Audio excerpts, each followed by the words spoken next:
Hola amigos y amigas, hoy un día fantástico con nosotros. Javier Sintes, alpinista, ecologista, escritor, fotógrafo de la naturaleza, viajero y mil cosas más. Juan Póveda, topógrafo, empresario informático, actualmente uniendo estos dos mundos a través de la realidad virtual. Y José María Póveda, que es el que nos ha pinchado todos a estas mesas, el que nos ha incentivado aquí, que es filósofo y psiquiatra. Bueno, para adelante. Ah, bueno, y me olvido. Ana Francisca García Trey es la que habla. Es yo soy. Vamos con la mesa. José María, estabas diciendo algo y te interrumpí para hacer las presentaciones, porque, perdóname, pero hay que presentar. ¿Puedes comentar? Bueno, pues sí, empezamos, empezamos por el óvulo, que es por donde empieza todo. Estaba teniendo una conversación con mi hermano Juan, que me ha parecido genial, y por eso la retomamos y la reempezamos, diciendo que en este momento, Juan, por favor, adelante. No, que en mi casa, sobre todo, yo creo más los hombres que las mujeres, aunque también las mujeres, a quien nos parecemos no es tanto a mi madre como a mi abuela, y cada vez nos vamos igualando y pareciéndonos más a mi abuela. Bueno, mi madre la tengo yo aquí, os lo voy a enseñar. Ah, qué bonita, sí. Este es un cuadro de mi madre con 18 años, se lo regalamos cuando cumplió 90, y todas las caritas que hay por ahí son todos sus hijos, que somos 11, y son las caritas de cada uno. Pues por ahí aparece José, y por ahí aparecemos todos. Oye, este está muy logrado. Por favor, Juan, hazme el póster, te quedaste el original, no seas ganso. Entonces, pues no es que nos parezcamos a mi madre, sino a su madre. Eso es, estábamos en esa. Y entonces es que hay una cosa muy interesante, biología pura. O sea, cuando tu madre está en el feto de la abuela, digamos es un feto. Perdón, no lo he entendido. Cuando tu madre está en el feto, entendido, en el feto de la abuela. Entendida, intraútero en la abuela, sí. ¿Quién le ha puesto los óvulos en los cuales nosotros vamos a reproducirnos como nietos? Repetimos, vamos a ver. O sea que mientras que un tío está produciendo espermatozoides a millón cada día, las mujeres al nacer, obviamente, no emiten espermatozoides, por si alguno tiene una duda de qué estamos hablando. Entonces lo que sí que tienen es una colección X, pues que me es igual, 300 óvulos, la mitad en cada ovario. Pero es que esos óvulos no tienen nada que ver con el material genético de tu padre. Tu abuela era tu abuela y no sabía que ibas a hacer esa cosa tan rara de salir con ese tío que de entrada me ha mosqueado. ¿Me entiendes? O sea, tu abuela te pone unos óvulos con los que tú naces como al ser madre, pero esos óvulos son su código genético. Y no tiene nada que ver con el código de ese señor con el que tú te lo puedas hacer como mujer o quien te regale el esperma para la operación. Por tanto, es natural biológicamente el rollo de la abuela, pero es que vayamos a más. ¿Y por qué? Hombre, pues que es que no se compara. Si tú miras aquí un óvulo y aquí un espermatozoide, es que necesitas casi amplificación para ver lo que es el espermatozoide. Entonces, de entrada, pues chicas, alegría. O sea, los tíos lo único que aportamos es un password. O sea, la persona que nace, que activa, hombre, con el password ya dices, oye, voy de esto un poco y del otro. O sea, es un password con un código genético. Pero lo que se desarrolla es un óvulo, y en ese óvulo hay una cosa, y con esto cerramos la simpática introducción, porque conecta con el vídeo que hicimos sobre la hipoxia. Entonces, lo más gordo para seguir, la abuela de la que todos venimos. Ah, coño, entonces en realidad no es que seamos hijos de la misma madre, es que todos somos, y esto es lo que ha destacado Jesús, hijos de la misma abuela. O sea, que esa madre materna primera será la abuela de la siguiente, será la madre de la siguiente y la abuela del siguiente. Pues todos esos siguientes comparten el mismo material óvulo, perdóname, y en el material óvulo, la zona más, los pulmones, los pulmones de las células de los óvulos, que son las mitocondrias. Entonces, en realidad hay un código de una mitocondria que es un pulmón, porque básicamente lo que hacemos es respirar, sí, vale. Aquí nos dijo Javier el otro día, no, cada pulmón está respirando, coño, y cada célula de todo el cuerpo. Y el pulmón de cada célula, los músculos son células, es la mitocondria. Por eso uno de los sistemas de longevidad y de protección del cuerpo, pues es el coenzima Q10, un descubrimiento relativamente reciente, coenzima Q10, tan bello. Y entonces, ¿qué ocurre con el coenzima Q10? Pues que es que ayuda a la respiración de las células, singularmente las del cerebro y las del hígado. Con lo cual, pues de entrada ahí, pues un anti-Alzheimer que además, pues es abundante, no hay mayor problemática. O sea, lo que te quiero decir es que es cierto, nosotros somos la continuidad genética pues de una abuela universal, Pero tataramega. perdón, de una abuela, esa continuidad genética viene siempre a través de la abuela materna, según lo que estás diciendo. No de la Eso es, materna, sí, la línea materna. materna, sí. A través de las mujeres. A través de las mujeres. Que pueda compartir mi pantalla, Ana Francisca, y te enseño una cosa. ¿Ah, sí? Sí, por favor, Juan. Espera que Oye, que eso que hemos venido a hablar de caza, porque vamos a sostener la teoría que aquí que caza son las mujeres, un para empezar, participante y puede luego ya compartir seguimos. a la vez. Pongo, varios participantes pueden compartir de forma simultánea. Pongo esto por si alguien quiere, alguno, también José Mari o Javier, quiere colocar alguna imagen, ¿no? ¿O cómo hago? Vale, muy bien. El informático, Juan, ¿cómo hago? Un participante a la vez o varios participantes a la vez. Un participante a la vez será menos follón. Vale, hecho. Sí, porque como José María, tu hermano, es tan dinámico y tan fogoso, puede ser muy rápidamente con uno es creativo, mejor nos encontramos porque así aquí se folla David menos, está imágenes. más aclarado todo. Sigamos. Pero dame paso. Ya te he dado paso, ¿eh? Espérate, voy a llamar por si acaso a Bar, pero te he dado paso, ¿eh? Un participante puede compartir a la vez. Ya está. Y ahora voy a mirar. Bar, por favor.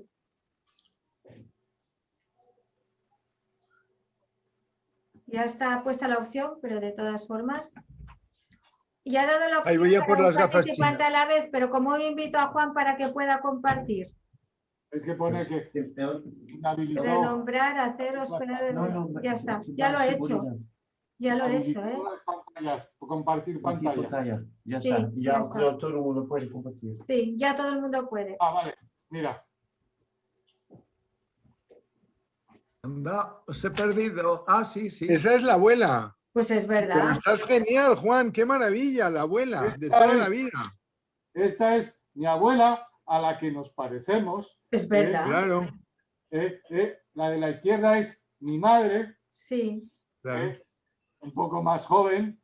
Y yo soy el de la derecha. O sea que... Pero qué bien estás, Juan. ¿Y José María dónde está? Pues viajando, ya está en el monte, por ahí, a su bola. Pero hay más. Si queréis, hay más. Pero por ahora vamos a... No, lo de la abuela, pero es verdad, tienes los ojos de tu abuela, ¿eh, Juan? Sí, es tremendo. Total. Sí. ¿Os parece? Bueno, los bocadillos, iré a visitar a la abuela a la calle Valle Hermoso, era la anticipación, vamos, de unos chocolatadas o de unos bocadillos de jamón serrano que eran, vamos, impresionantes.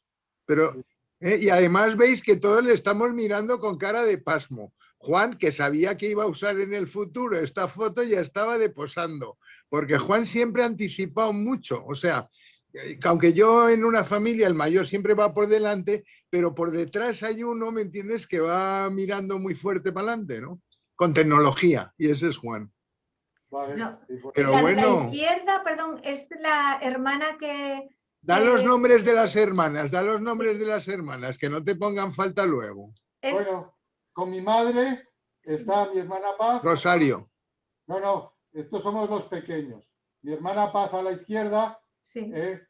Y a la derecha conmigo está mi hermana María, que íbamos en tándem, íbamos en parejita, porque íbamos seguidos. Hasta os parecéis. Somos los dos rubitos y ya está. Entonces íbamos un poco en tándem. Eso es, eso es. Por aquí hay una foto que, aunque solo sea por el interés interesante, es que es muy buena y siempre me ha gustado esta foto. Esta foto es una foto justo después de la guerra y hablando de ir a cazar, pues con un hispano-suiza de mi tía Pilar y de mi tío Luis, cuando mi madre y mi padre, pues yo creo que eran novios, porque seguramente aquí no se habían ni casado todavía. Eso es, correcto, sí. Eso es. Pues no es Una por nada, pero característica, tú, perdóname, una característica de la tía Pilar es que era inolvidable, o sea, se ha quedado en el inconsciente de todos, porque tan pronto abrías la puerta de la casa, había un olor floral salvaje maravilloso. ¿Entiendes? Que te pegaba un zambombazo, ni en ningún jardín lo he vuelto a ver. O sea, era una cosa, tenía ahí sus flores, veías unas flores blancas, no te sabías ni siquiera el nombre de las flores blancas, cuál podían ser, pero el zambombazo olfatorio, pues era bastante serio, sí. wow. Bueno, esta cuadrilla sí. Por supuesto, el abuelo, el marido de doña María, prohibió a sus hijas salir con médicos. Es obvio que sus hijas se volvieron como locas por los médicos y bueno, pues incluso uno fundó Sanitas, vamos, para el tío Patricio, ¿no? Entonces, y todas pues casados con médicos y han tenido luego pues mediquitos entre los que uno pues se encuentra. Gracias, Juan, por esa foto en la que estoy en el centro, ¿no? Abajo, ahí. Muy Qué bien. guapo, por favor, José María. Qué Sí. mono. Bueno, pero no hemos venido a hablar aquí, hemos venido a hablar de mi abuela. Bueno, Juan, por favor, ¿no? Bueno, hemos venido a hablar de la caza y... Tenía que poner ya esta, ya que la tenía aquí al lado. Qué gamberro eres. Como veis, qué bonita. Yo es soy que estás tú en brazos, estás en brazos ahí. Soy yo soy bueno, Juan, el octavo pasajero. El octavo pasajero. Felicidades, sí, era el número 8. Y estos dos señores... O sea, sí, simplemente en casa desde pequeños yo me dedicaba de los de blanco. Yo era el que se encargaba de que los de blanco, o sea, Juan, Jesús y Miguel, que es el que está a mi lado, pues era el responsable de ellos, compartíamos habitación. Y Amparo, en el centro, soportando a Juan, porque ya luego el que lo iba a soportar era yo, era el que se encargaba de soportar a las restantes 3 hermanitas. En su cuarto se levantaban cuatro camas, salían de las paredes y allí pues se montaban pues sus películas nocturnas, ¿no? Sí, vale. Es mi bautizo, pero bueno. Eso es como se ve la familia numerosa, que en este caso es muy numerosa. No, faltaba más gente luego. Sí, yo ya me fui, a los 14 yo ya me fui. Pero se ve la cara de aquí. Me parece que eres tú, José María, como diciendo, qué bien la familia numerosa cuando estás de vacaciones de la familia numerosa. Bueno, sí, telepáticamente puede uno proyectar lo que le parezca. No, es que la familia numerosa tiene eso. Yo tengo también, nosotras no somos familia numerosa, somos 4, ¿no? Sí. Pero sí tenía amigas que, como los Vigil, Escalera, etcétera, o los Pelgueroso, que tenían también 10, 11, 14 hermanos. Y estaban de la familia numerosa hasta el gorro, porque aquello era la selva. No, pero aún no la selva, vamos. Para los niños se lo pasan bomba, pero también tiene su handicap. Ahí era, sálvese quien pueda. Claro. Sí. Bueno. Entonces, además, te toca ser tan responsable del campo cuando se va el padre, pues de fin de semana, o a verse una película o a bailarse, pues lo que sea, con la madre, que claro, para mí la ventaja fue, a los 15 años vi que podía tomar puerta.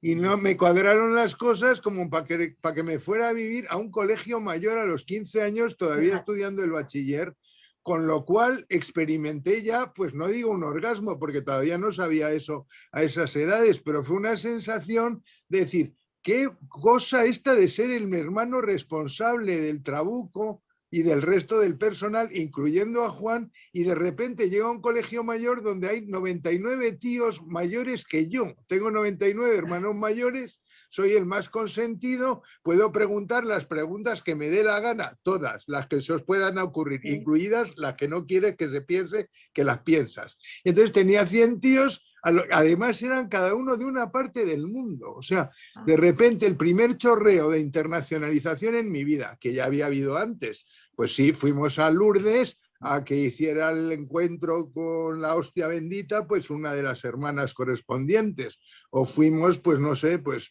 a sitios variados. Pero lo que te quiero decir, en plan internacional a lo bestia, resulta que sin salir allí, pues del Colegio Mayor de la Universidad de Navarra, pues había 9 tíos, 99, que además eran 99 cerebros, porque allí había desde mexicano, pero a mexicano de raza china, y entonces ya pues te enseñaban unas cosas que no dabas crédito. Te aparecían jugadores de baloncesto americanos que se los rifaban.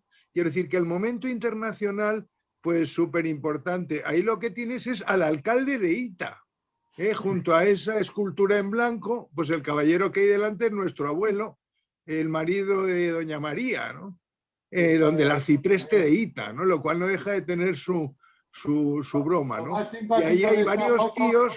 Lo más el simpático tío de esta Fernando. foto es que mi madre, como era la pequeña, no sale. O sea que encima era tan pequeña que no sale. Pero, sí, no, pero Juan, perdóname, pero abajo, pequeña, perdón. ¿Y el que está sentado abajo, quién es? Es mi tío Miguel. Tu tío Miguel. El más guapo, lo que pasa que murió pronto.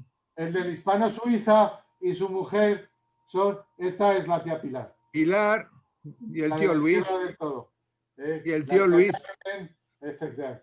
Bueno, a esa siguió buscando médico. Lo que pasa es que se encontró un millonario de la textil en Sedas y además en Valencia. Y entonces, para una chica de Guadalajara, del pueblo Ita, tan bello por otra parte, con esa estructura volcánica sobre la que se asienta, pues fantástico, ¿no? Pero claro, pues se descubrió un valenciano, le debió llevar al sitio donde se comen las mejores paellas y entonces ya se afincó en Valencia. Bueno, y era la que más nos trabajaba el olfato, que es el órgano característico del cazador. O sea, el olfato, curiosamente, es un órgano pues muy particular, de un impacto limitado. O sea que mientras que si tú estás hablando puedes soportar al que está hablando sin quedarte sordo ni en quitarlo ya, porque el oído es un órgano de continuidad, el olfato tiene la particularidad de ser un sensor de alto alarma o de alto orgasmo. O sea, pero como es un sensor de altísima sensibilidad, no puedes estar todo el día colgado en un olor, porque por un lado te ciega el resto de los olores, con lo cual se acabó la alarma, y tampoco además lo puedes, aunque lo lleves encima, dejas de olerlo. Tú no te hueles a ti y no hueles a lo de tu familia, lo cual es muy conveniente, porque si no, a la hora del sexo, pues te daría igual. Y entonces lo que pasa es que con los de tu familia te da igual, porque como huelen a lo que tú, pues como que no te excitan particularmente, salvo que sea el hijastro. Ah, coño, si ya es el hijastro, la cosa empieza a animarse, porque los olores son distintos y las mitocondrias vienen por otro lado y el óvulo viene por otro lado. Nos vamos enterando un poco de las ventajas que la naturaleza introduce, sabiendo incluso que desde el punto de vista de la pediatría y de las interacciones sexuales reproductivas, en pediatría, pues se nos explica que la ley de los bastardos, lo cual suena así, ¡alajo, qué bestia, políticamente hablando! No. Que precisamente los grupos humanos se engrandecen con el contacto racial, sexual de otros genes. No ya que aprendan la cultura, que bailes de la misma manera o que te sepan las canciones o su mapa. No, es un enriquecimiento para la cultura genética, el entrar en contacto con genes distintos, mientras que si entras en contacto con tus propios genes, pues te replicas tus propias enfermedades, como en tantas monarquías, la propia endogamia, pues te traduce, y eso es otro problema que hay en la caza. Si de repente no hay variación genética y el único que tal, pues es tal, y si eso se replica, y no vienen cabrones de otros montes por allí o a la que toque, pues aquello se va de otra manera. O sea, hay unas reglas muy bonitas que además pues hacen que las cosas funcionen como funcionan. Y quería resaltar sobre todo ese aspecto, que la tía Pilar, que fue la única que no se casó con un médico, que luego pues se reproducían con muchos médicos, pues anestesistas, ginecólogos, pues el ginecólogo pues era, pero claro, y además cada uno pues muy metido en lo suyo, muy bonito, ¿no? Pero lo que te quería decir es eso, resaltar la importancia en el contexto de la caza del sentido del olfato, que es más importante incluso que el sentido del gusto, siendo el sentido del gusto muy gozoso, porque el sentido del gusto, digamos, pues eso, produce chi, salivación grata, la propia anticipación gustosa, pero el sentido del gusto es otra complejidad, no es de alarma, solo te informa si hay tóxico. ¿Entendido? Solo si hay tóxico, además. Pero el del olfato es clave para cazar, para reproducirse, para todo. Perdona, Ana. Para olisquear a tu pareja. Claro. Yo, por ejemplo, ¿Para qué tu pareja? A ver. ¿Has dicho algo de tu pareja? A ver, cuéntame, cuenta, repítelo. Olisquear a tu pareja. Ah, por supuesto. Por Vamos, supuesto. eso es elemento. Hombre, te repito, hombres que huelen un poco metálicos no me gustan. Ah, qué bien. No me gustan los hombres que huelen metálicos. No sé por qué es como que tienen así como un aroma muy químico. Vamos a ver, mira, eso una de las personas... A la tierra, a un pan calentito. Pues una de las... De otra forma, ¿no? A fruta, no qué sé. Pero una de las psicólogas mejores que andan por Madrid, ¿me entiendes? Concha de la Torre, proponía hacer un róchar olfatorio. O sea, el róchar, pues son unas láminas, te las ponen ahí delante, una detrás de otra, en las cuales pues puede ver, pues bueno, pues no hace falta que te diga, pues un murciélago, unos payasos, bailando, pues lo que se te ocurra. Lo importante es que como son manchas de tinta, a ver tú lo que ves. Y sobre todo lo que no ves o dices que no lo has visto, bueno, ya es un mundo. Pero es que lo que sugería Concha era tener como 10 olores y ver las particulares reacciones de las personas a ese grupo de olores para establecer estas características que tú estás hablando. Entonces, ¿qué ocurre? Que les pasan los 10 olores a 10 damas tan encantadoras y de una edad parecida le pasan los 10 olores a machos de la otra, ¿me entiendes? Los mismos olores. Y ves cuáles son los que gustan y los que no gustan. Porque lo que te vuelvo a decir es que la cosa es como muy sutil. Luego, porque a veces, pues como que uno busca poner su olor, pues muy de la naturaleza, pero en realidad es como una mezcla de olor. Y entonces, claro, pues las gentes perfumistas siempre han trabajado ese asunto y entre los perfumistas cada país pues es un mundo. O sea, los perfumes en la India, tú sabes de Ceilán muchísimo, pues mandan unas gamas olfatorias muy particulares y muchas de ellas con un subidón espiritual que aquí ha quedado restringido al Botafumeiro de Santiago de Compostela, 25 de julio, que a ver si no me da. ¿Me entiendes? Pero antes el trabajo con los olores ha sido brutal. ¿Y por qué? Porque está vinculado a la caza. O sea, es que hay sitios del mundo donde tú al pasar dices, coño, aquí ha pasado un jabalí o aquí ha pasado un oso. No digo ahora mismo aquí, pero en Canadá, por ejemplo, pues de repente, oye, pues esta caca, oye, pues sí, además huele, oye, pues es que ha pasado el oso. ¿Me entiendes? O sea que, y esto gente incluso no muy entrenada, porque quienes están entrenados en cada territorio particular son los cazadores de ese territorio particular, que además tienen una relación normalmente mística con los animales con los que cazan. ¿Entiendes? O sea, y que incluso, pues si uno lee Castañeda, pues incluso como uno que está pidiendo perdón al animal que va a cazar, porque además lo va a cazar para sobrevivir, y te voy a convertir en mí.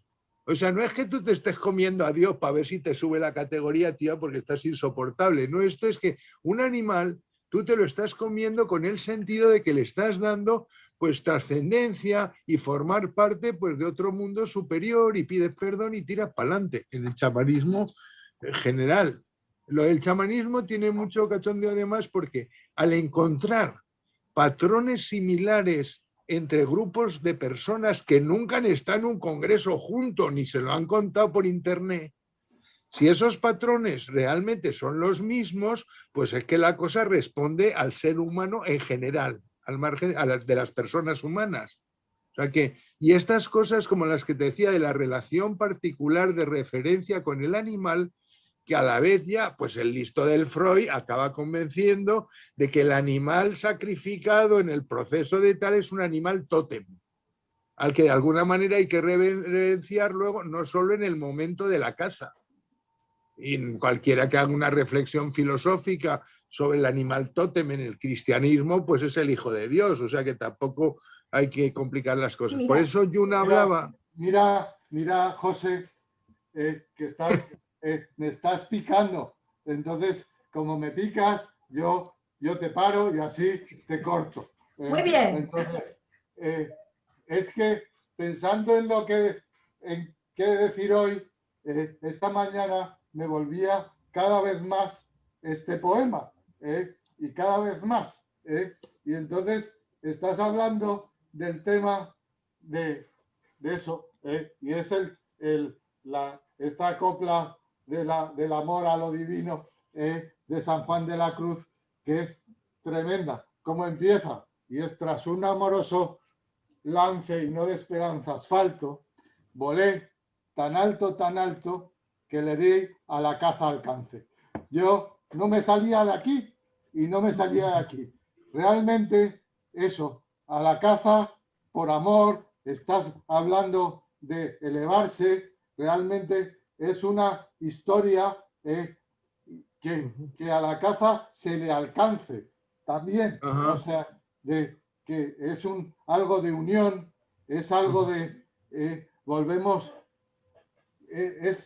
yo creo que ahí los místicos creo que volvieron a dar un poco en el clavo, ¿no? O sea, esa humanización de algo tan difícil como eso, como el amor, pero realmente a Dios, pero desde un punto de vista tan material como dar a la caza alcance, que además suena muy bien porque es una frase muy redonda y muy poema, vamos, es un poema impresionante, pero que realmente este tema de que tú cuando cazas, eso, conviertes en ti al animal o tú te conviertes en el animal, y realmente para cazar tienes que tener una cierta sincronía con lo que te rodea, si no, no te vas a enterar.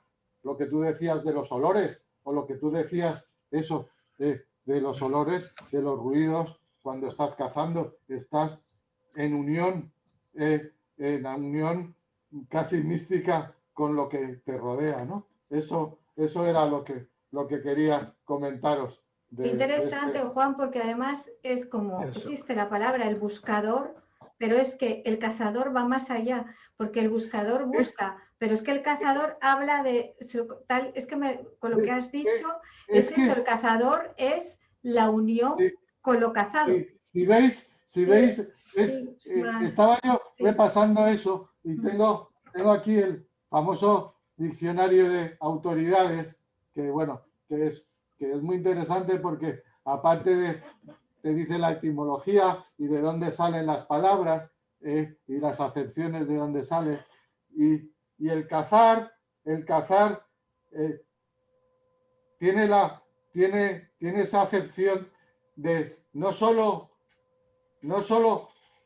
matar, sino no. La opción de cazar no es matar, la opción de cazar es coger o asumir. En el poema está clarísimo. Di a la caza alcance, es me hice con la caza o me hice yo con ellos, ¿sabes? O sea, realmente, y bueno, y está San Juan de la Cruz aquí está describiendo un amor divino, o sea, una unión esencial, o llámale como quieras, ¿no? O sea, que dar caza es coger para sí, ¿no? Coger, asumir, ¿no? O sea, a mí me ha encantado esta idea y por eso os la ponía. Y realmente... Sí. En este sentido, Juan, me parece muy brillante lo que significas, porque vamos a ver, en cada persona pues tiene su cuerpo, ¿eh? Y el cuerpo pues tiene unas necesidades, vamos a decir, por comer y respirar como lo más gordo, por así decir. Y además cada uno de nosotros tiene su mente. Entonces, el cuerpo es objetivo, lo podemos medir biometría, lo que tú quieras, temperatura, cuánto es de alto y tal. La mente es ya algo subjetivo. Entonces, tiene otras maneras de ser entendidas. La mejor manera es incluso muchas veces la poética. Por eso el cabrón de Freud decía, para entender las cosas, preguntarle a los poetas. Y esa es una de las frases que probablemente Juan haya escuchado porque era una de las que contaba pues nuestro señor padre, ¿no? O sea, preguntarle a los poetas. Entonces, felicidades, Juan, por seguir esa. Pero entonces, además de esa parte mental importante y la parte corporal, resulta que en el fenómeno de la caza lo que estáis destacando como muy importantísimo y muy bonito es que cada uno de nosotros vive en un entorno, es un entorno. El entorno es físico también como el cuerpo, lo puedo medir, qué temperaturas hace en esa época del año y a qué hora, de qué es el suelo, qué composición de oxígeno existe, quién vive allí pasándoselo bien, esos son datos objetivos. O sea, ahí hay objetos y pasta, dinero. La pasta es jugar al monopolio, pero vamos, es números y cosas cuantificables, ¿no? Entonces, pero hay una cuarta parte, digamos, como si la mente fueras tú, Ana Francisca, pues yo fuera el cuerpo, y Juan, como es el de los mapas, pues es el de la ecología, es el mapa, y a él le interesan cosas objetivas, pero se enriquece contando cosas de tu cuadrante, románticas y todo eso. Pero el cuadrante de Javier Sintes es el cuadrante colectivo subjetivo, o sea, la cultura, el nosotros. El nosotros quiere decir que si los animales están en el nosotros del cazador, no son objetos, no son objetos. Yo he visto animales maltratados como objetos en los mataderos. Y entonces la primera pregunta que quiero aquí decir es, vamos a ver, que a lo mejor lo de la caza, uy, ¿qué pasa? ¿Qué pasa? No, no, no. ¿Quién caza por cada una de las personas que estamos viendo esto? Pues las personas que matan los animales en los mataderos. Y podrá ser una gallina o podrá ser pues una vaca. O sea, una de las cosas que yo hacía de pequeño, pues a los 6 años, era irme a los mataderos. Pues me parecía una cosa pues curiosísima, o sea, y la sangre allí con la manguera por abajo, y luego pues se le quitaba la piel y se hacía, bueno, pues pero vamos, que no me traumatizó nada, me abrió mucho los ojos a los 7, a los 8, a los 9 años, al lado de la colonia del Pilar de Villalba, donde están ahora construidos pues esos gigantescos shopping centers, pues estaban los mataderos. ¿Por qué estaban los mataderos? Porque estaba al lado del río y la sangre la podías tirar allí y se llevaba la sangre el río, pues sí, la sangre llegaba al río. Y eso lo veía pues el niño y me parecía, hombre, ya puestos a hablar, pues otra de las cosas que hacíamos, no sé si tú también, Jesús, o tú, Javier, yo no sé si las chicas pues hacéis tanto eso, pues los días de luna llena nos íbamos al cementerio, que hay allí en la carretera que va para arriba a Navacerrada, y que era pues una de las cosas, pues pasar un rato en el cementerio, luego había que pasar entre toros bravos, lo cual formaba parte también pues del entrenamiento. Pero lo que quiero decir es que me parece importantísima la idea que lo cazado no es un objeto, no es un tren eléctrico, no es algo que me compro en el Corte Inglés. Es algo que forma parte de nuestro nosotros y que la gente a ver si se va a creer que porque le cazan, porque no le cazan. O sea, primera idea es quién caza para ti hoy en el 2021. ¿Me entiendes? Si te quieres ya poner de vegano total o de vegana total, pues estupendo, ¿no? Pero hay gente que caza y mata para ti. Y la segunda, para lo que tú te comes, vamos, sin complicar, no por tu libertad y todo eso, hay que ver quién defiende tu libertad en cada momento, ¿no? Generalmente, quien sea tú nosotros. Entonces, quiero decir, tu perro incluido. Entonces, lo que quiero decir es que la primera pregunta es un poco reflexionar sobre quién caza y mata por cada uno de nosotros. Otra cosa es que ahora mismo, ¿quién es el cazado? Porque lo que comentaba antes Javier Sintes, que me parecía genial, es hay más caza que nunca en España como caza. Porque ahora queremos convertir pues, en el zoológico del Retiro, pues el país, como si eso en sí mismo tuviera algún sentido. Entonces, quiero decir sobre esto, que pienso que ahora los objetos de caza no los sujetos de caza, son cada una de las personas.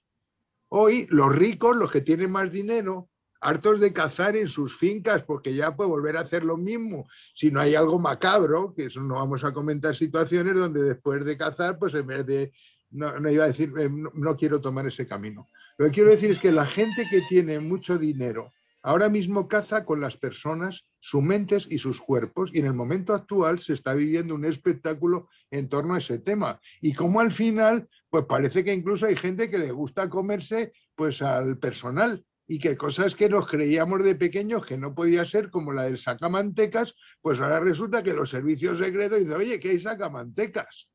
Entonces, quiere decir que vivimos un Perdón, ¿qué es momento un interesante. sacamantecas? Pues uno Alguien que se... muy malo, Famosos muy sacamantecas. malo.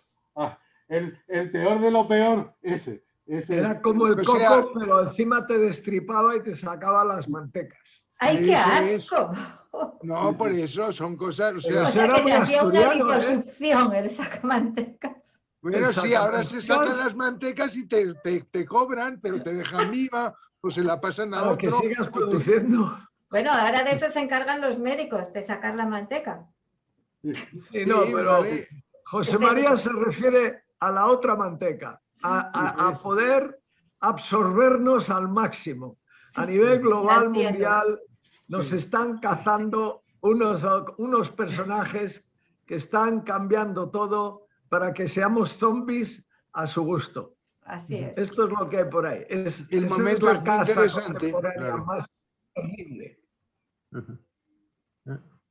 Entonces, lo que yo recuerdo eran en esos momentos, pues te comentaba Javier el otro día, de repente cazar águilas, que es una cosa que hoy sería pecado mortal, no digo pecado mortal, te pueden pegar en Estados Unidos una multa que no te la ponen por un aborto en malas condiciones para todo el mundo, porque te casques un huevo de águila, no ya el águila.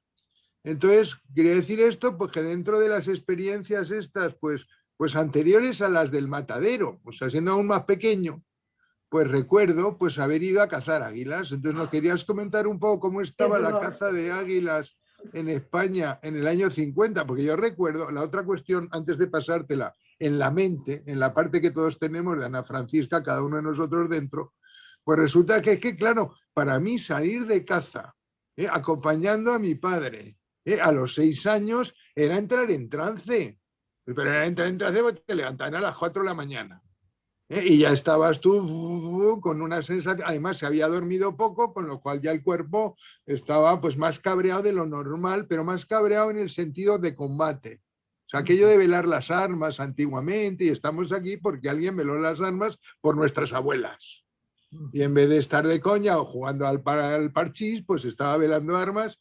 Eso cabrea. O sea, una persona que ha dormido mal está más dispuesta ya al combate, te va a aguantar más castañas. O sea, sube la adrenalina, ¿me entiendes? Sube la tensión arterial, estás de combate. O sea, el salir de caza es un estado de trance particular en la que además vas con un nosotros. Nunca se va de caza solo, es suicida.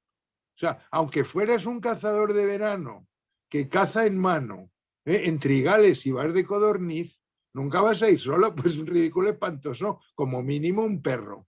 Y luego ya el nosotros tuyo con el perro, eso es una cosa, vamos, yo recuerdo todavía pues las conexiones de caza de personal, como los goros de Villalba, pues uno de los perros, pues bueno, es que era ya pues un trance. O sea que luego el fenómeno, por tanto, de la caza no es que incluya que el animal cazado forma parte de nosotros y además vamos a por ellos porque sobran o porque no tal. Y la otra ya de pequeño, pues es cuando aprendes ahí que a las hembras no se las tira.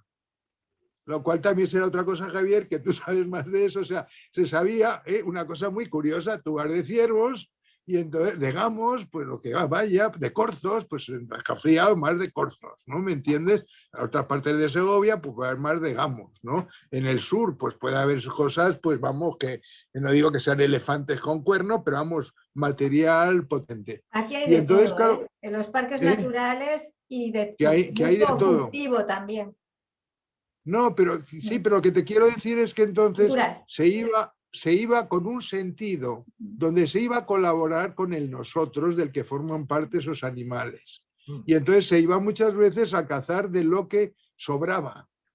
Y entonces, pues además, nunca además iba solo a los sitios. Normalmente tenía que ir un tío o dos locales, que son los que además te dicen dónde no meter Por ahí, la pata. por aquí, por allí. O sea, una cosa que da la impresión ahora, pues es eso, que hay una especie de no punto medio en el culture shock.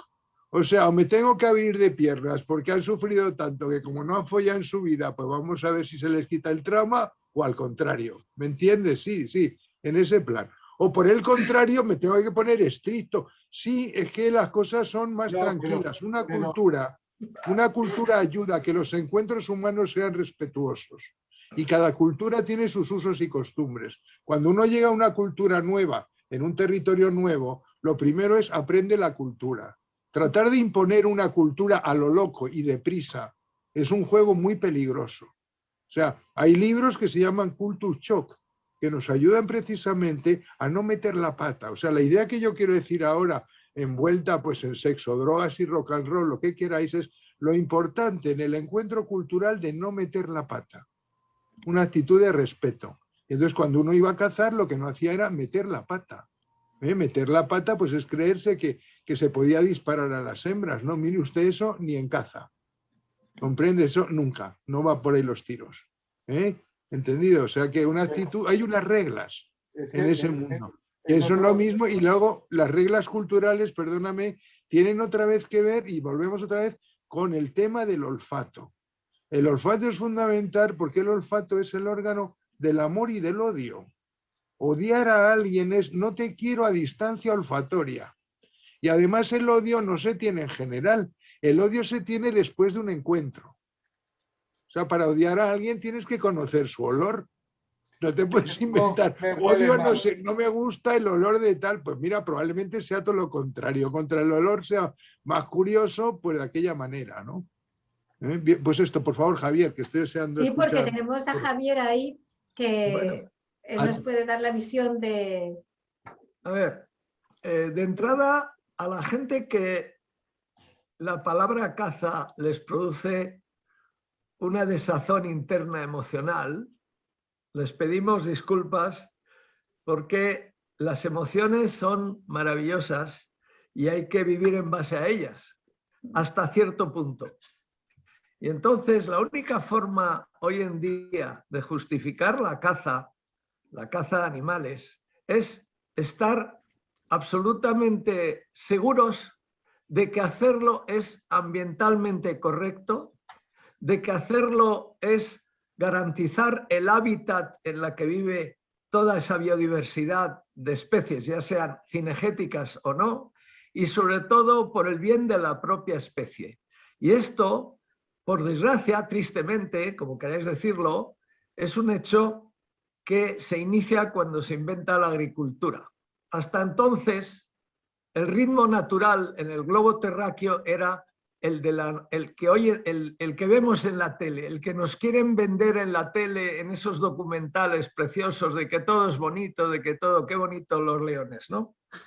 Por desgracia, la cosa no es tan sencilla. Y entonces, yo sugeriría a toda esa gente que nunca se ha preocupado de concebir qué es la caza contemporánea, que indagase, y se llevarían muchas sorpresas. Y el ejemplo más fácil de expresar, si queréis, es que en esta vida estamos vivos porque continuamente estamos matando y cazando. Dentro de nuestro cuerpo tenemos hordas de cazadores dispuestos a intentar anular, abatir, erradicar a todo aquello que nos pueda ser nocivo. Cualquier virus, cualquier bacteria, si no tuviésemos esas hordas de cazadores continuamente activas, nosotros dejaríamos de existir. Nuestro sistema inmunológico se va a freír monas. Traspolándolo esto al entorno, a un hábitat, por ejemplo, de bosque mediterráneo en nuestra maravillosa península ibérica, pues yo os diría lo siguiente: mucha gente se asombra de concebir que si de pronto te haces con un coto de caza maravilloso de 1000 hectáreas, o 3000 hectáreas, me da igual, aparentemente llena de vida silvestre, y llena también de especies cinegéticas y no cinegéticas, viene un señor de la Consejería de Medio Ambiente de la comunidad en la que esté ese hábitat, ese coto, y te exige que cada año cumplas con un plan de control cinegético selectivo. Y mucha gente dice, ¿eso qué es? Pues hay unos señores zootécnicos que para eso se han hecho esas carreras relacionadas con la ecología seria, con el mundo de los ecólogos serios, y esta gente saben hacer censos de qué vive en tu entorno. Y tú eres el responsable de ese entorno ante la comunidad en la que estás, ante el Estado español, ante la Unión Europea, y todos esos organismos lo que quieren es que tú protejas al máximo y correctamente el entorno del que te has hecho responsable. Y si hay especies cinegéticas, las tienes que cazar, ya seas tú mismo, un amigo que caza, una organización de cazadores relacionada con la zona en la que estás, pero al año hay que cortar el pelo a las fincas. Cortar el pelo es si una finca que tiene 1000 hectáreas, por ejemplo, que tenga pelo, da de comer cada año a un número de 120 machos, 200 de ciervo, 220 ciervas, 40 gamos, 70 gamas, jabalís los que pasen por ahí, que para eso son maravillosamente libres, y corzos o corzas, depende. Tú lo que no puedes hacer es dejar que esas especies se procreen año tras año continuamente y sin ningún control poblacional.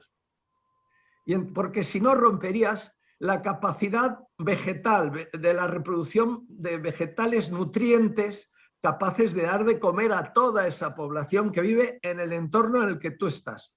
Y el ser humano ya se ha encargado hace mucho tiempo de impedir las migraciones de los animales, como antes de la agricultura. Se acababa la comida aquí, se desplazaba todos los rumiantes a una nueva zona. Lo tenemos el caso del Serengeti, del famoso desplazamiento de los ñúes y las cebras. Lo que no sabe la gente mucha es que a lo largo de toda esa migración hay cientos de hoteles para turistas. ¿Y por qué se mantiene esa inmigración que descoloca a las dos naciones colindantes y todo eso va lleno de garrapatas, de bacterias, de todo lo que va? Porque hay cientos de turistas, miles de turistas con las cámaras fotográficas que no salen en los programas de la 2, tomando fotos y pagando por ver ese espectáculo. Esa inmigración se permite porque genera economía turística a las dos naciones que están implicadas. Y hoy en día, animal o especie animal que no genera interés económico alguno está condenada a la desaparición. Esto a lo mejor os suena raro, pero indagar un poquito y llegar a vuestras propias conclusiones. Entonces, cazar hoy en día es un acto ambientalmente necesario.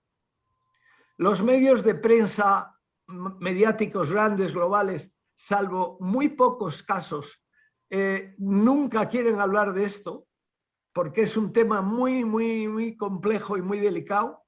Y encima nos quieren vender una naturaleza muy disneyniana. Todo es bonito, aquí no pasa nada, los animalitos saben cómo funcionar y todo eso.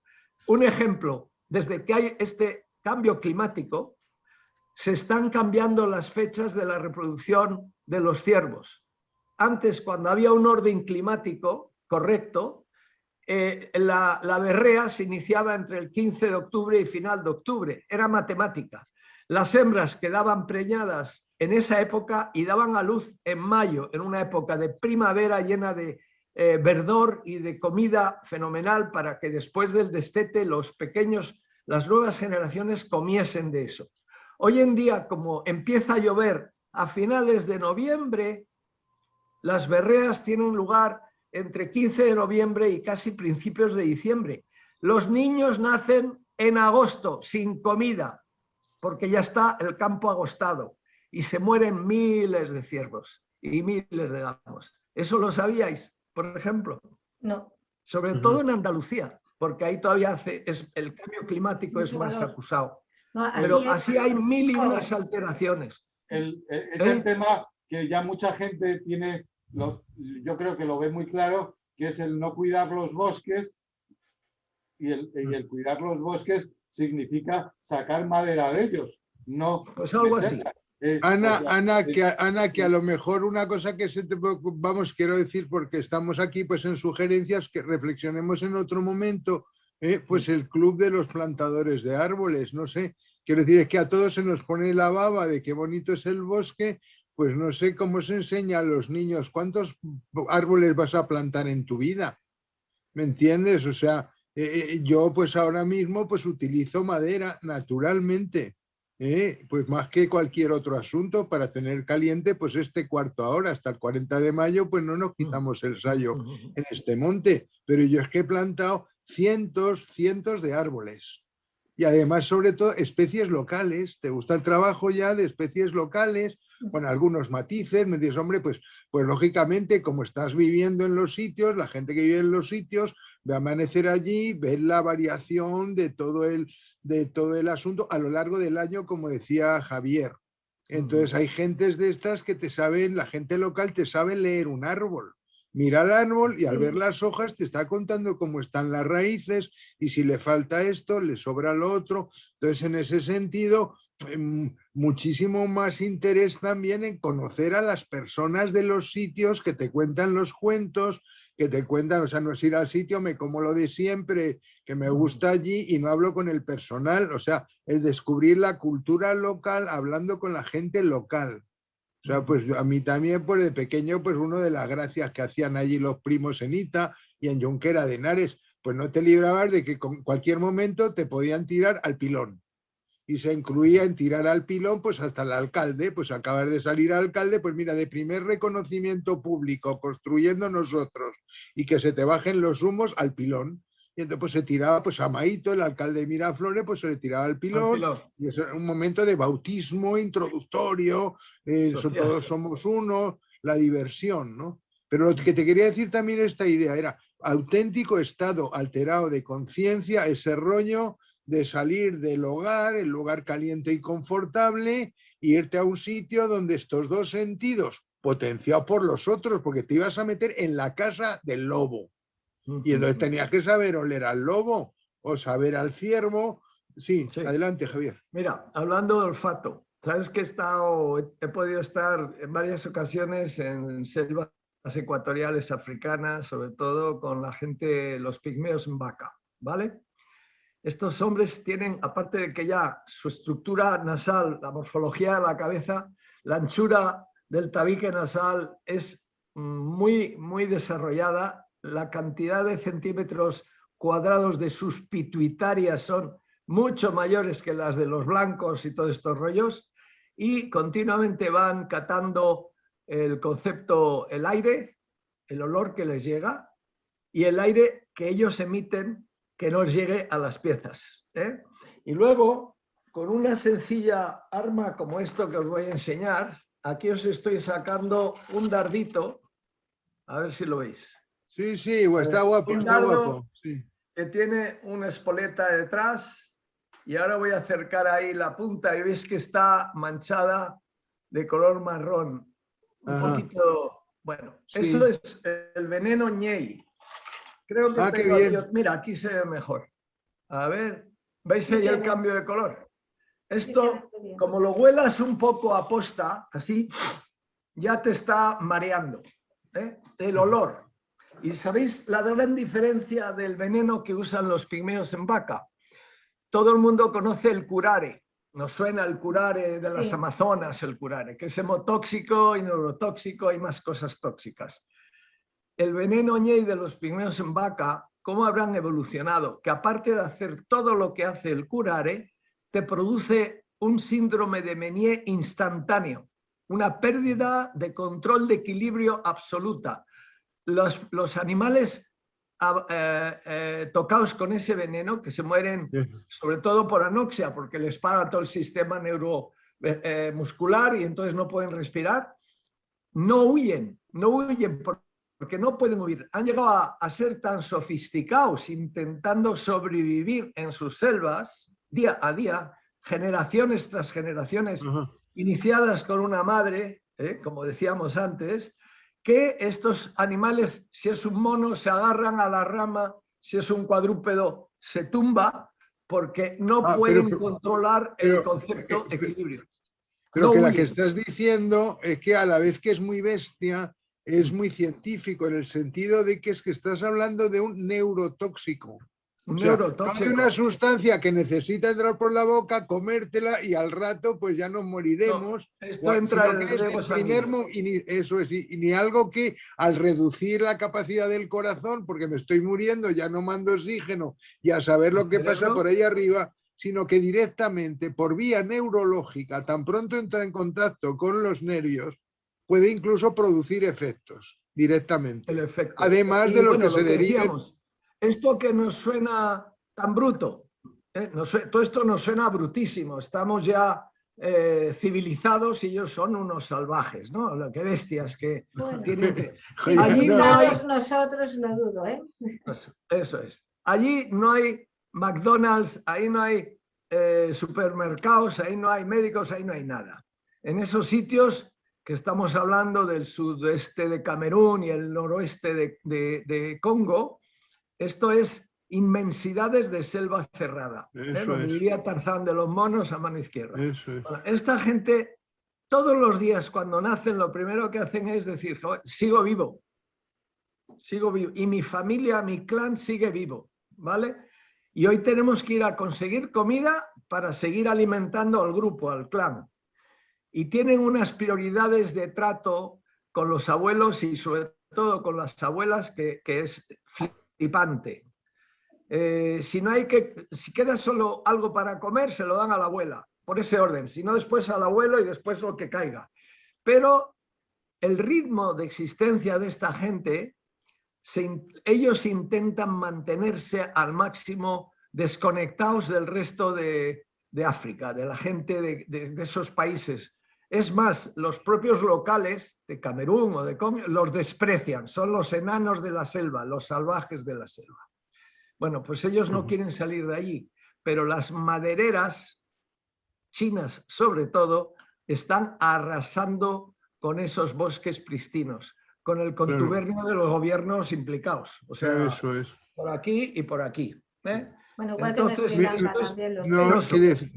perdona, no, una simple cosa.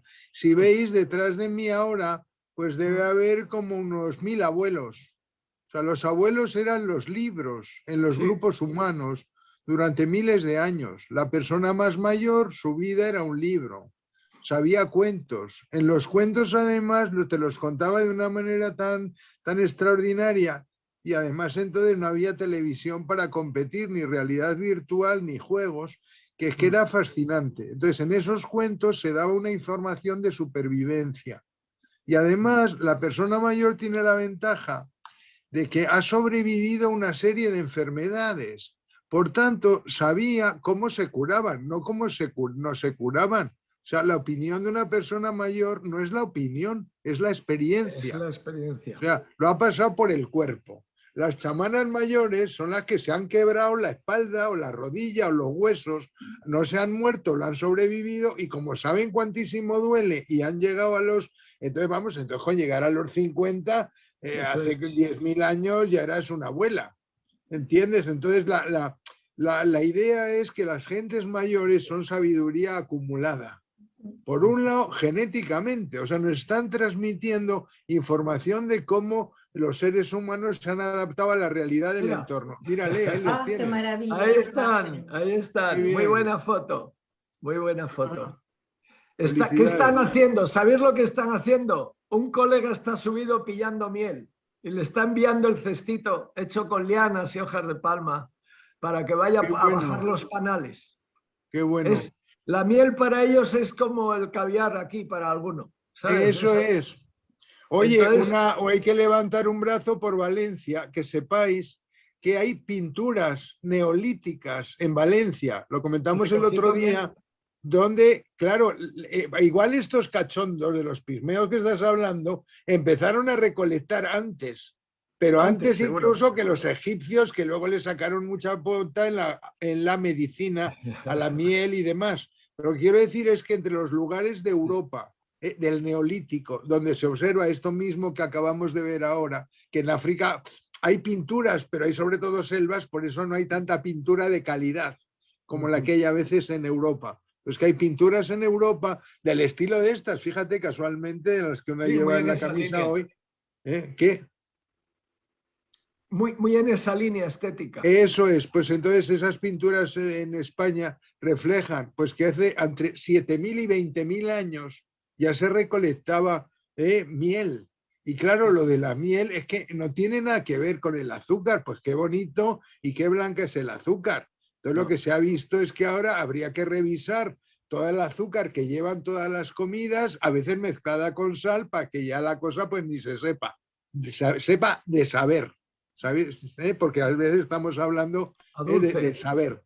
Saber es Sí. el sabor. Y luego viene el Alzheimer, y luego viene la pérdida de memoria, y luego, Claro. pero las Y la azucareras les adicción, que es importa lo tres peor, pepinos. porque el azúcar produce adicción. Y muchos, por Mira ejemplo, los muchos pigmeos restaurantes Maca. chinos echan azúcar a todo, ¿eh? A todo. Desde A la todo. ensalada que te comes, todo con azúcar. Azúcar. Entonces, lo que Sí. quiero decir es que este rollo de lo civilizado, pues es una venta a partir de la agricultura que en torno al mercado, donde lo que se acumulaba con la agricultura, pues se montaba la gente a vivir, para los comerciantes, para no tener que moverse. Civilizado viene de civitas, vamos, latín, civitas, la ciudad. Entonces se pasó de vivir en el campo, porque había menos gente, a vivir en ciudades. ¿Por qué? Pues porque la agricultura, montada normalmente a través de ríos desmadrados, que otra vez que hablamos de la madre. O sea, para tener una buena agricultura necesitas que se desmadre un río. Por eso la cultura egipcia, pues que recoge todo el agua desde ahí arriba, imagínate Victoria, donde estaba casi hasta donde están los pigmeos, pues se recoge el agua y sale por ese tubo. Y no hay otro río tan bestia casi en el mundo. Pero luego tienes en la India, pues tienes dos ríos. Uno el propiamente indio, que es el del Hindustán, el río Indo, que configura la cultura de la India. Y el Ganges, que configura una sofisticación particular de la cultura de la India, ambas relacionadas de alguna manera, pero los listos son los del Indus hoy en Pakistán. Y luego tienes la particularidad de la China, que como tiene dos ríos, el río amarillo, el río azul, tal, esos dos ríos delimitan una meseta más bestia que la de Mesopotamia. O sea que mientras que pensamos, Mesopotamia significa mesospótamos, pótamos, hipopótamo, caballo de río. Mesospótamos, pues es lo del medio, mitad del río. Entonces, lo que dio de particular Mesopotamia, donde estaba el Edén, pues según la versión de la Biblia y todas esas cosas, pues que al tener un espacio entre dos ríos desmadrados, pues dos siempre mejor que uno, ¿dónde se ha visto? Entonces, porque te asegurabas de la parte que venía más desde Turquía y de la parte que venía más pues desde Siria. Y entonces, y luego ya además esa gente se le ocurrió más que los egipcios, porque los egipcios se dedicaron, bueno, pues entre otras cosas tan bellas como las pirámides, pero estos se dedicaron sobre todo a unas tareas de drenaje muy importantes. Entonces, digamos que la cultura surge siempre del problema, si no hay un buen problema. Y entonces se pasó de la caza, en la cual el calendario es lunar. O sea, los cazadores trabajamos mucho con calendarios lunares porque en el campo no hay luz. Di, Javier, sí, del calendario lunar, sí. Que es muy configurador, sobre todo para las mujeres, porque regla significa mes. Y esa configuración lunar de la ovulación, pues nos lleva otra vez a la abuela. Ah, coño, pues el óvulo tiene que ver con la luna. Pues sí, mire, la ovulación tiene que ver con la luna. Entonces la abuela pues era lunática, no, era la que tenía los pies más en el suelo de todos. La que daba los mejores bocadillos de jamón y la que daba los consejos pues que funcionaban, la gente mayor. O sea, que desde luego recuperar ese punto y sabiendo escuchar, porque muchas veces dan matices que si no se nos escapan. Incluso pues lo que ha hecho Juan, pues coleccionar fotos, coleccionar vídeos, pero la historia es que si la foto está bien hecha, aunque se puede sacar del vídeo, pues habéis visto que se pueden obtener unos impactos muy grandes, ¿no? Unos impactos muy grandes. O sea, que otro día, si quieres, también podemos hablar de eso, de cómo influye la abuela en los nietos. y en las nietas. Y cómo influye no solo biológicamente, que ya hemos estado retocando genéticamente ese aspecto, para decir que de alguna manera somos más dependientes de quién fue nuestra abuela, incluso que quién fue nuestra madre. O sea que hay un salto ahí, que al venir una con los óvulos puestos, eso los ha puesto la abuela. ¿Entendido? Ni siquiera los has hecho tú. O sea que mientras los espermatozoides los hace como el tú, para ese momento, pero no te los ha puesto el abuelo. No mire usted que yo traigo la genética de mi abuelo. No, pero el óvulo de mi abuela sí. Fíjate, Entonces, esta gente en Vaca y toda esa gente en general, llamémosle primaria, el grado de respeto que existe hacia la gente mayor, a las abuelas, más que a los abuelos. Los abuelos se encargan de hablar de las cosas del bosque, del campo y todo eso, de la caza y todo eso. Pero las abuelas son las que cortan el bacalao y las que en los consejos solo hay 2 lugares en África donde las mujeres cortan el bacalao como Dios manda, que son los Tuareg en el Sahel, y las mujeres, eso es un matriarcado absoluto, hasta el punto que los Tuareg van tapados, pues somos propiedad de ella y no quiere ella que nosotros nos enseñemos. Y allá abajo en Camerún y toda esta zona igual. La admiración que tienen por esas mujeres como estas que van con el machete cargando con el pequeñín, esta gente, que bien lo has pillado, Juan, es que estás expresando toda esa sapiencia, toda esa aquí qué hago, aquí qué pinto, porque sus criterios son muy de lo divino. Yo vivo... Os tengo que decir una cosa, perdón que interrumpa con las imágenes. Las imágenes que tienen derecho de autor, YouTube te retira el vídeo. Podría haber problema, Sí. Sí, no pero podría, vamos. hay problema, como con la música, imágenes y música, todo eso, YouTube te lo... Bueno, pues se habla con Juanjo Además, Pérez si quieres. ¿qué? Bueno, pero dicho eso, no volvemos a tocar fotos públicas, pero esa sí, señora es mejor en esa no, mirada... porque que sean fotos de nuestros archivos personales, Vale. porque si no podemos tener problema que retiran los vídeos automáticamente y hasta pueden multar, Hay penalizaciones. Muchas gracias. Sí. Gracias por eso. Te Pues pueden cerrar fíjate, hasta un Ana, canal por eso. Ana, tú como mujer, ¿a que eso es mucho más de admirar que lo que ocurre en los países civilizados? El que los abuelos controlen ahí las abuelas. Sí. A efectos soy abuela, que espirituales, ya sabéis que soy una abuela. A efectos espirituales, a efectos domésticos, a efectos maternales, a efectos de curandería, son ellas las que tenéis mucha más capacidad de acción que a lo mejor nosotros que vamos todos de fuertotes, ¿no? O de cortabacalaos por el mundo. Y ya te digo, esta gente nos daría muchas lecciones a mucha gente de coexistencia, de convivencia, de todos para uno y uno para todos, y en cambio tienen un temor, un rechazo visceral a entrar en discusión. Intentan, como sea, no entrar en debate, en discusión. Pero cuando han agotado ya esa paciencia por evitar entrar en la discusión, tienen 2: o te cojo el machete, como tenía la señora aquí colgando, y te corto el pescuezo, o te borro.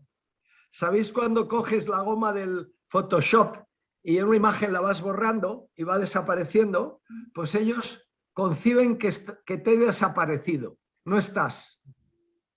Sí. Si ese personaje borrado sigue insistiéndote, oye, que estoy aquí, mientras que habla es su espíritu que no quiere irse de aquí. Pero si el rechazado te pone la mano encima, ahí es cuando entra lo que llamamos aquí una reacción drástica, brutal, que sacan el machete y te quitan de medio. O sea, es un agotamiento absoluto hasta el máximo de evitar llegar a un punto de esos. Es tremendo. Incluso se van del sitio. José María, ¿te quería decir algo? Sí, apuntar que en medio de lo que estábamos diciendo del río, hemos dicho que es que de la cultura centrada en la caza, porque no existía la agricultura, se pasa a la agricultura gracias a los desmadres del río. O sea, hace 4.000, 5.000, 6.000, 7.000 no había maquinitas para subir el agua y mandarla arriba a tal, ni placas solares, por lo visto. Entonces, ¿qué ocurría? Que el río te hacía el desmadre. Si tú anticipabas con un calendario solar, o sea, ese es otro momento revolución. Hay un momento revolución, pues ¿cuál es el momento más revolución incluso de que la de ahora? Coño, pues el fuego. 360.000 años, pues eso, un año en miles de años, pues eso ya fue antes y después. Pero el otro que estamos hablando ahora, de hace pues eso, pues depende, pues entre pues 5.000, 7.000, 8.000, 9.000, dentro de los últimos pues 8.000 años, pues que se empieza la agricultura. Y la agricultura es que te lo dan regado. Si tú sabes plantar un mes antes. Claro, eso tiene unos efectos sobre el psiquismo que mientras que la cultura de la caza y el que quiera cazar, pues tiene que tener una parte de aquí te pillo, aquí te mato, no tanto en la necesidad de matar como en la necesidad estoy aquí ahora, aquí, aquí, aquí y además escaneando. Y tiene un toque como de parana, pero muy, muy concreto, muy focalizado. Entonces es una alerta además pues con una satisfacción. Entonces, pero se pasa del calendario lunar. El calendario del cazador es lunar. Y la ventaja para las mujeres es que la noche de luna llena, pues te quitabas a los mozos y ya estabas más a tu bola, recapacitabas con las otras y tenías los momentos que no tenían los otros de reflexionar. Pues cuando sales juntos a cazar, pues son ideas muy simples, 2 o 3 chistes, pero no sales de filosofía aristotélica. Entonces se pasa de un calendario mensual femenino, y relativamente pues hasta para pesca, la luna. Pero es que se pasa a un calendario anual, porque el desmadre es una vez al año. Ese desmadre una vez al año, si pillas a gusto producto, ¿me entiendes? Si pillas trigo a fondo, si pillas arroz, el surplus es salvaje. Con lo cual ya viene el tema luego de cómo lo guardas y lo guardas en qué sitios, y te va a durar todo el año. Entonces ya conviven la caza, la pesca, ¿no? Pero es que además ha llegado la agricultura. Y eso generó, pues eso, otro salto adelante descomunal. Pero lo que pasó entonces es que la gente que estaba en la agricultura empezó a desconocer la caza. Y entonces, pero la que hemos descubierto últimamente, hay un libro fascinante del típico diplomático de inglés que dice Why the West rules for now? ¿Por qué todavía el occidente está cortando el bacalao? Y entonces lo que dice es que además de esta idea del río desmadrado y el manejo con calendarios del río desmadrado, por eso hay un calendario chino, porque ellos los 12 meses te los trabajan con el calendario anual. Y eso es un salto muy importante. Entonces lo que ocurre es que luego esos calendarios como que se adaptan a las necesidades locales. Pero resulta que la cultura no está montada al lado del río, sino que la cultura está en las colinas de las partes altas de los ríos. O sea, hay unas zonas más sofisticadas donde no hay mogollón de gente, porque no hay mogollón de producto agrícola, y todavía coexisten las huertas personales de la familia, sin entrar en el bacalao de que lo voy a vender todo en surplus en la gran ciudad. Esos núcleos de colinas son los que generan una cultura que es más parecida a la cultura inglesa luego en Inglaterra, a la cultura escocesa luego en la parte correspondiente de la isla. O sea que el lugar creativo luego no es ni el campo a lo loco a cazar, ni la ciudad de tal, sino una especie de lugares de calidad donde están las dos cosas manteniéndose. O sea, a la vez que hay una huerta, hay una caza y la calidad entonces de los alimentos pues es aún mejor. O sea que la idea es, y ahora mismo como fruto de esta situación en la que estamos viviendo, parece que cada vez más claro, cada uno va a ser más responsable del desarrollo endógeno. O sea, de cómo están las cosas a mi alrededor, me compensa seguir viviendo en este sitio donde estoy ahora. Pues qué bonito, aquí no habrá que pagar a los incas nada. Pero la foto está al revés, la foto está al revés. Hay que cambiarla. Hay que acabo de dar cuenta ahora mismo, me acabo de dar cuenta ahora mismo, sí. Huayna Picchu, Machu Picchu. Sí. ¿Sabíais vosotros que a mitad de la pared del Huayna Picchu, que es ese monte agudizado que hay al fondo, aquí que se ve ahí, ¿vale?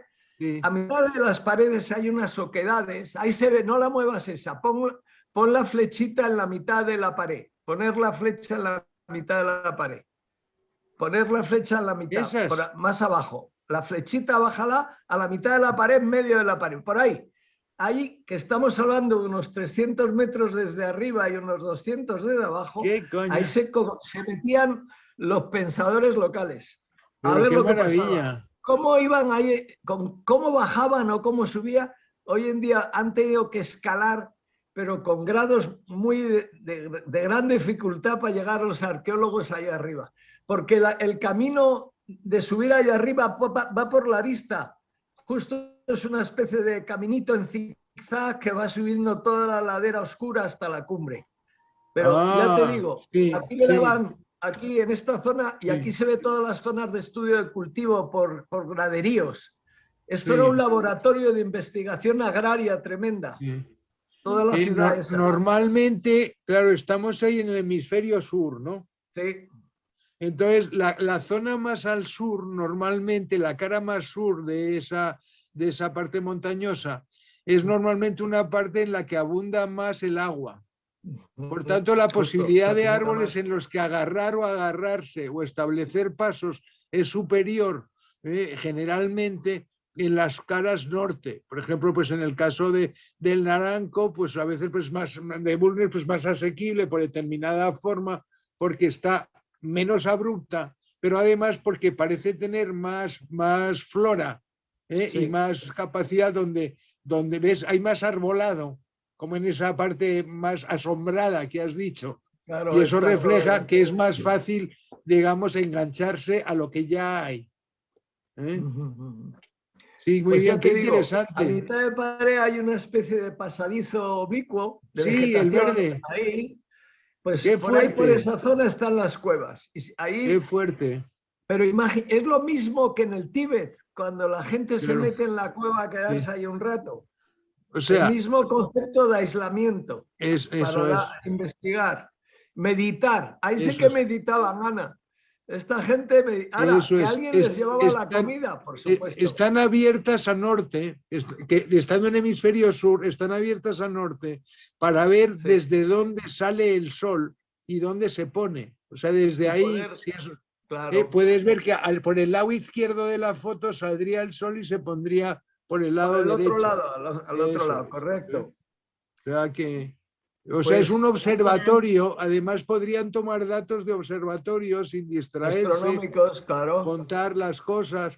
Ten en cuenta que ahí esa gente está en esa zona, pues no les llegó el punto de la imprenta hasta ¿No? más tarde, ni el rollo del papel, que son dos zambombazos para ya concretar, pero trabajaban mucho las cuerditas, ¿no? Los quipús, ¿os acordáis? O sea, tienen un Las sistema de cuerditas y los cuerditas. de telares. nudos. Y los telares. Sí, De pero me nudos. refiero, Sí, sí. en los telares puedes hacer un dibujo y contarla, pero los sistemas de cuerditas que tenían ellos Cuerdas para con nudos, Sí. con esas, nuditos. sí, esas. Ahí cuentas Esas. historias, porque los nudos se hacen, es casi como una especie de entramado, que luego en un traje ya puedes incluirlo. Y ese entramado incluía explicaciones que al otro le daban como unos misterios del rosario multidimensional. O sea que en vez de ser solo una línea, ellos no hacían rosarios, como Eso si lo también que lo hacían. hacían los piratas. Y por Sí, Sí, ejemplo, ¿verdad? en la tradición irlandesa, también las familias se diferencian por sus nudos, los nudos de los jerseys. Y Y esos hay todo nudos un respondían lenguaje, a recorridos. hay todo un Eran recorridos. lenguaje por ahí en diferentes culturas asociado al nudo. Es muy interesante. Sí. Así es. Ajá. Pues qué mundo es el de los precolombinos. ¿Cómo se lo Ajá. montaban? Claro, Tenían- la idea es que tienes que agudizar mucho el ingenio al estar a veces muy apartado, pero probablemente los encuentros, otra vez que decíamos, transculturales, cuando hay un respeto, se mantienen, por ejemplo. Y yo no lo considero pues un país para vivir, sino para comercial, pues es un shopping, Singapur. Entonces, Singapur, una de las cosas más sorprendentes a nivel de culture shock es el respeto intercultural. Es un país en el cual cada uno de los barrios pues incluso está definido. Pues tienes un barrio indio donde, claro, pues si quieres comer indio, pues es que tienes su barrio, pues digamos malayo, tiene sus barrios, pues digamos, pues más donde está pues la gente tailandesa, y eso está respetado. O sea, y zonas pues más para occidentales. Y entonces ese respeto, pues luego que si quieres, pues está comercializado. Porque claro, la sensación allí es que, por ejemplo, pues los taxis, pues como que no son como taxis en otros sitios, es que son ascensoristas. Te llevan de una parte del shopping a otra parte del shopping. Forman parte de la estructura comercial del circuito, ¿no? Ahora, lo que es maravilloso es esa sensación particular que resume lo que estamos diciendo aquí, gordo, que es lo que decía Javier de respeto a los ancianos, a las ancianas. O sea, es uno de los países del mundo más bonitos en eso. Resulta que sin una estructura donde un ministerio se encargue de pillar, multiplicar, distribuir y espere que le dé firmado su parchís, su pieza de juego, no, es que allí, por ejemplo, pues hay sistemas donde los propios barrios pues tienen previsto que como un sistema de camareros de la tercera edad y camareras, que claro, pues llegan allí a preparar la comida y a ayudar 2 horas antes, pero es que se han ido después de comer comidos a su casa y se han llevado ya caliente para poder cenar a su bola. Ah, caramba. Entonces la que yo veía en la estructura de nuestra abuela María es que vivía sola. Bueno, pues porque el abuelo, pues se había muerto antes, pues con el traca que se metían antes, pues había más infartos en la gente y más peleas de pelea, ¿me entiendes? Y de eso, y más accidentes de coches, del caballo, o sea, por un lado. Entonces, sí, el aprovechamiento de circunstancias ahí, pues era fundamental, ¿no? Eso es lo que quería afirmar. Os quiero comentar que se nos va pasando el tiempo y que nos queda, podemos dar como algo más de tiempo, pero que el tiempo pasa. Entonces, podemos ir resumiendo si quieres. No, lo que tú quería digas. haceros primero una pregunta, porque es un poquito algo que, pues eso, como soy una mujer y soy una abuela, me voy a permitir haceros una pregunta. ¿Qué os parece? Pues el cómo vive, un poco para aproximarnos más, ¿no?, al corazón de las personas y comunicar también con alma, como nos decía Juan al principio con el poema de San Juan de la Cruz. Es vosotros que sois cazadores, vosotros sabéis que soy una vegetariana y que no cazo, pero sí soy una cazadora en otros niveles, como el poema de San Juan, ¿no? Una cazadora de lo divino. Todos. Todos. Lo que os quería preguntar es, ¿qué sientes emocionalmente cuando cazas? O sea, es desde el puro momento en el que creas una ruta o lo que sea de caza, no soy cazadora, repito, hasta que das caza, ese viaje, ¿qué significa para ti, Javier, a nivel de tu sentir profundo? No teorías, no argumentos de la lógica y de la razón, del más puro sentir, incluso del instinto.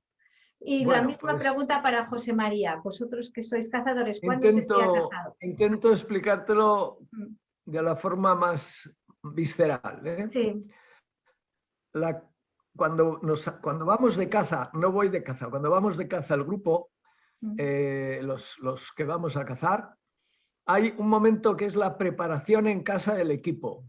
Ahí no te preocupas de nada, estás enrollado, estás contento porque vas a salir a cazar, pones todo en orden, pim, pam, pim, pam. El viaje, hay una parte social, que te tomas el almuerzo en la cafetería de la gasolinera. Hasta ahí va todo como de disfrute normal del encuentro con tus amigos y que vamos a cazar.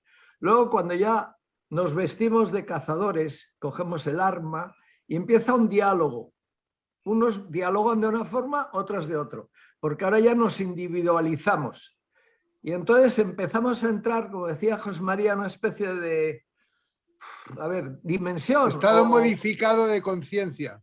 Sí, eso es. Entonces entras en una especie de, oye, ¿qué voy a hacer? que vamos a intentar, yo por lo menos, mi misión es intentar descastar un jabalí, ¿vale? O ir a cazar un jabalí. Entonces resulta que eso es muy serio. Entonces hay un diálogo personal mío de, bueno, tengo derecho a, es lógico lo que voy a hacer, tiene sentido para el hábitat y para la propia especie. Hay preguntas de corte, llamémosle emocional técnicas, una mezcla al 50%. Y espiritual. No, todavía no he entrado ahí. Ahora ya me he subido al árbol, estoy haciendo la espera y hay un rato enorme de interloquio, de hablar, de ver cómo se va apagando el día, de percibir cómo es esa belleza de la naturaleza. La mariposa que se te posa en la manga porque vas camuflada arriba abajo, un conejo que va por ahí, el zorrito que está debajo tuyo a su bola. Todo eso es parte de esa adicción a ese momento. Pero en ese momento, para su desgracia, y para mí intriga, aparece el jabalí y se pone ahí a tiro. Y ahora ya sé que es un macho, sé que es una hembra, sé que es una cría, si es un bermejo, un tostón o lo que sea. ¿Qué haría un predador natural en una situación por el estilo? Ir a lo que menos le produjese peligro e intentar capturar, abatir lo que más comida le brindase. El mayor éxito alimenticio con el menor riesgo posible y el menor esfuerzo posible. El ser humano ha inventado rifles que te quitan la vida a 1000 metros de distancia. Un buen tirador te arrebata la vida sin que te enteres por qué ha venido. Con un arco y una flecha tienes el animal a 13, 14 metros, estás viéndolo, estás oyéndolo, estás viviéndolo y tienes que tener muy claro que lo que vas a hacer es correcto con respecto al hábitat, con respecto a la especie, no con respecto al individuo que va a acabar en una caldereta posteriormente. En el refrigerador, en el arcón de casa, has visto que tenemos ahí carne de caza. O sea, no compramos carne en la carnicería, pero yo tengo carne de caza en el arcón. Entonces, a lo que vamos, llega el momento que lo tienes a tiro y mi diálogo es, hijo, te he dado todas las posibilidades para detectarme, para olerme, para verme, para oírme, y te he ganado en tu mundo. Te tengo a mi merced y considero que es lógico abatirte. Suelto la cuerda y abato el animal. Y le estás pidiendo, antes de que le llegue la flecha, hay un lo siento muy islámico. Los islámicos, antes de cortar el cuello al cordero, le piden perdón. Los nativoamericanos, los amazónicos, los africanos, antes de, oye, lo siento, perdona, pero vas a pasar a ser parte de mí, como decía José María, o yo parte de ti. Y además te agradezco, como ellos lo hacen, que me brindes tu conocimiento. Tú, al haberte puesto delante mía, has aumentado mi conocimiento sobre tu mundo, sobre tu especie. Y entonces ha terminado, lo has cobrado y ahí hay otro diálogo, más bien ya muy emotivo, muy íntimo, de colocar a lo mejor una mano en su lomo y decir, chico, lo siento, pero lo he vivido el lance. Y ya te digo, yo solo me permito hacer eso cuando tengo clarísimo que hacerlo es correcto. El tiro frívolo es odioso. El pegar un tiro a un bicho porque sí es absolutamente deleznable. La gran, enorme mayoría de los cazadores que no salen en YouTube ni nada, funcionamos así. Pero claro, por culpa de 4 inmaduros que salen por ahí haciendo el idiota, poniendo la V de victoria, pisando la cabeza al bicho, la gente llena de coherencia ante eso, dicen los cazadores son malos, la gente cazadora es negativa, son unos asesinos, etcétera, etcétera. Y yo te voy a decir una cosa, tenemos amigos veganos, tenemos amigos vegetarianos, tenemos amigos agrónomos y nos dicen, para que una persona viva exclusivamente nutriéndose de vegetales, necesitan la existencia anual de 6 hectáreas de terreno cultivable, mínimo. Una persona madura, para que se produzca sus alimentos vegetales, necesita un trozo de tierra que se calcula más o menos en 6 hectáreas, cultivables para producir tu alimento anual. Si tú multiplicas 6 hectáreas por los trillones de vegetarianos que hay en el mundo, concibe la idea de una extensión agraria enorme a mantener, que eso es un robo, entre comillas, a la foresta, a la biodiversidad y al bosque natural. O sea que todo el mundo aquí cazamos de una forma o de otra, indirecta o directamente. Y ya sabes que en casa normalmente comemos pasta y vegetales. Mi esposa japonesa y yo nos gusta alimentarnos sobre todo de vegetales y de pasta y queso y alguna cosa así. Pero cuando entra carne de caza a casa, no tenemos ningún reparo en nutrirnos con esa carne. Entonces, más o menos, no sé si he explicado. Si quieres, voy, me la has dejado votando para ya cerrar con mi rollo. Sí, dime. Y es que hay una anécdota, volvemos con los místicos, de Santa Teresa de Jesús, de un convento que no tenían, o sea, se estaban quedando sin hambre, era un sitio muy pobre, y entonces uno del pueblo les trajo unas perdices, pero era tiempo de Cuaresma, teóricamente no podían comer Cuaresma, no podían comer carne, y entonces la santa, que además era una persona, yo creo que muy práctica, hay una frase de ella que es lapidaria, que dice: cuando perdices, perdices. Pero obviamente ellas no son carniceras, pero oye, cuando hay perdiz, o sea, la vida, lo que tú dices, la vida, el equilibrio de la vida, pues oye, cuando perdices, perdices. No puede ser, o sea, no te puedes poner por encima de, o sea, yo soy capaz, no, si hay perdices, cuando perdices, perdices. Esa era la frase. Santa Teresa era sabia. Sí, sí. Y tú, Oye, gracias por comentarlo. Muy práctica. Muy apañada, muy apañada. Sí. Oye, pues ya me la has puesto, Juan, también, pues fantástico para contestar a Ana, porque efectivamente yo recuerdo perfectamente, por lo menos que yo sepa, 2 muertes de aves, ¿no? La de la perdiz y la del águila. Entonces, la del águila, yo entonces pues tenía estaba pues todo por aprender.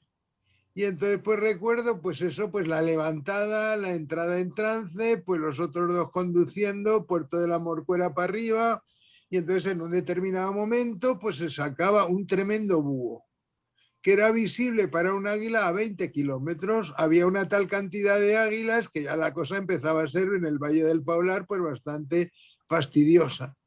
Y entonces yo recuerdo pues eso como horas, varias horas, porque claro, pues no sé, pues por un par de horitas pues no te las quita nadie ahí arriba, por cerca de donde están pues las fuentes allí del puerto, pero no tanto, un poco más en un sitio muy específico donde un águila de todo el valle, desde las entradas pues de Navacerrada hasta las entradas de la carretera de Burgos, pues podía.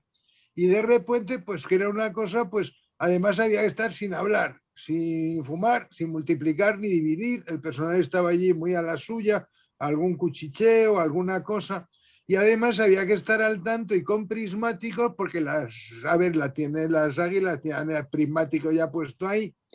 Y además, sobre todo, como mirando también para arriba, porque la técnica del águila pues consistía en que como el búho pues es su animal, digamos, enemigo favorito, porque le compite el territorio y además pues a oscuras, eso ya es otro mundo que a ver, Javier, si un día pues nos lo cuentas Pero el hecho es que había que tener un cuidado horroroso, porque una vez que veías el águila estaba allá arriba y empezaba a darte pues una vueltecita tan simpática y formaban parte de aquella danza, y era el momento, digamos, emocionante. Y encima, en determinado momento, pues en vez de ir allí, pues como, oiga, que nada, yo pasaba por aquí y entonces pues ni siquiera les he visto, pero estoy dando la vuelta. En determinado momento, pues se iban a acercar un poquito más y en determinado momento cerraban el fuselado, las alas, y entraban en picado. Y lo único que iban a hacer al pasar por al lado de la cabeza del búho, con una zarpa, ¡pum!, cabeza para afuera. Y claro, era el momento aterrador para el dueño del búho, porque ahí ya no había marcha atrás. Digamos, no recuerdo ni que hiciéramos fotos porque ni las cámaras eran tan oportunas para hacer ese flash y la cosa iba a tal velocidad que además no ibas a despistarle con... Total, que ese era un momento pues increíble, pues mágico, porque además había que acertar, normalmente era en escopeta por 2 cartuchos y había que hacerlo al primero, no había segundo cartucho.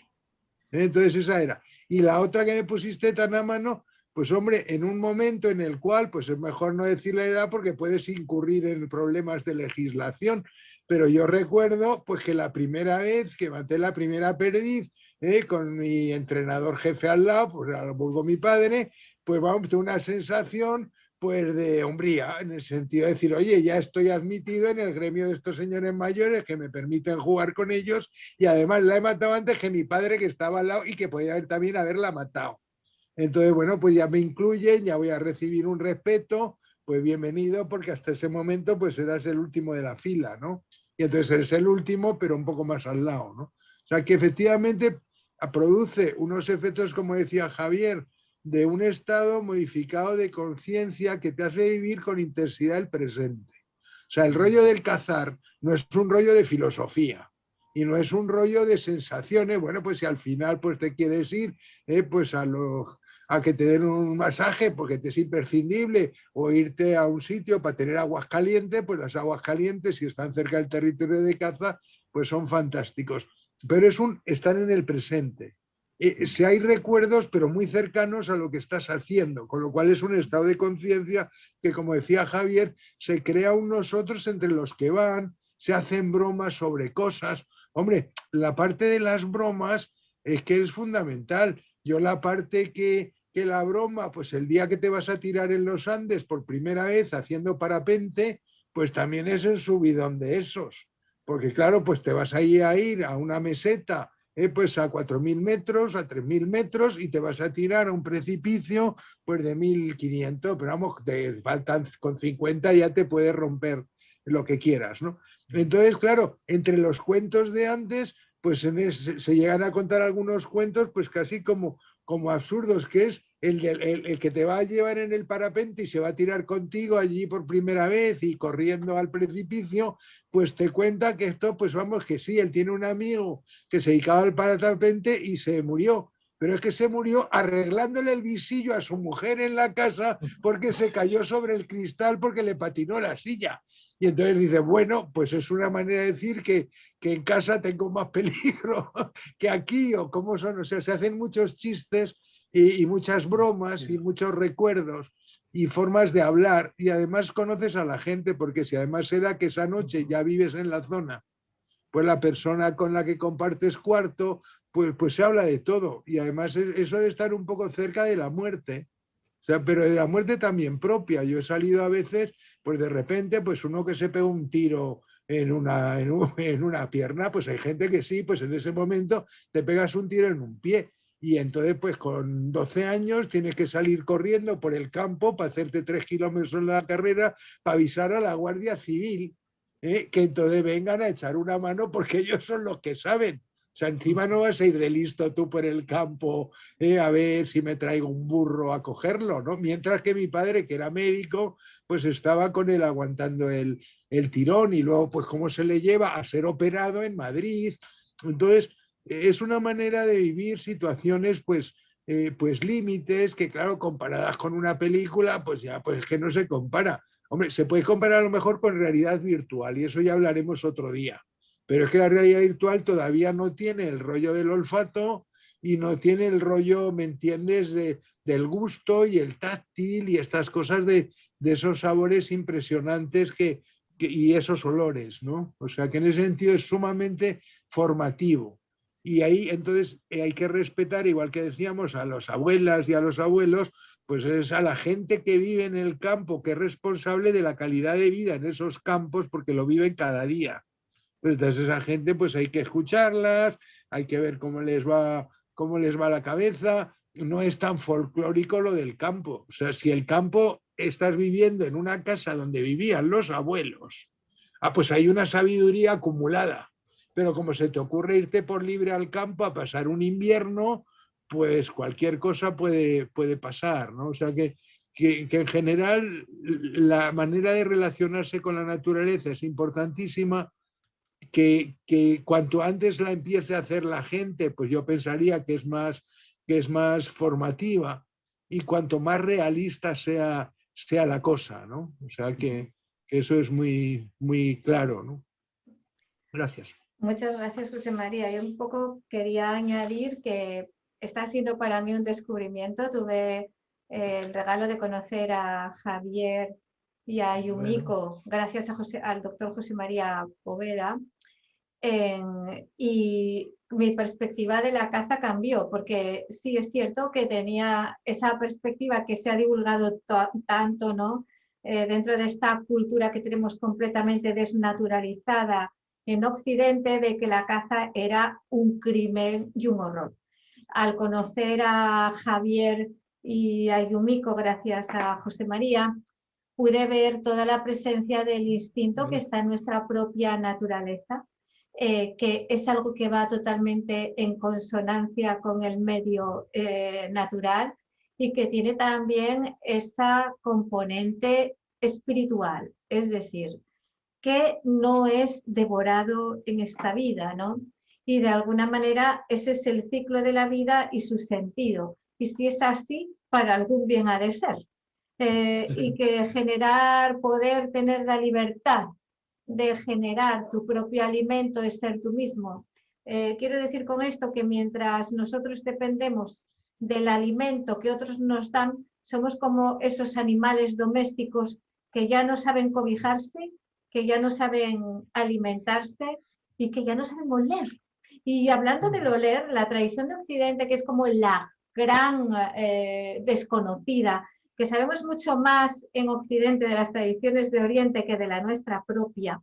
Dentro del camino iniciático de la alquimia, una de las iniciaciones, la primera, el primer paso consistía, te daban 3 vasitos.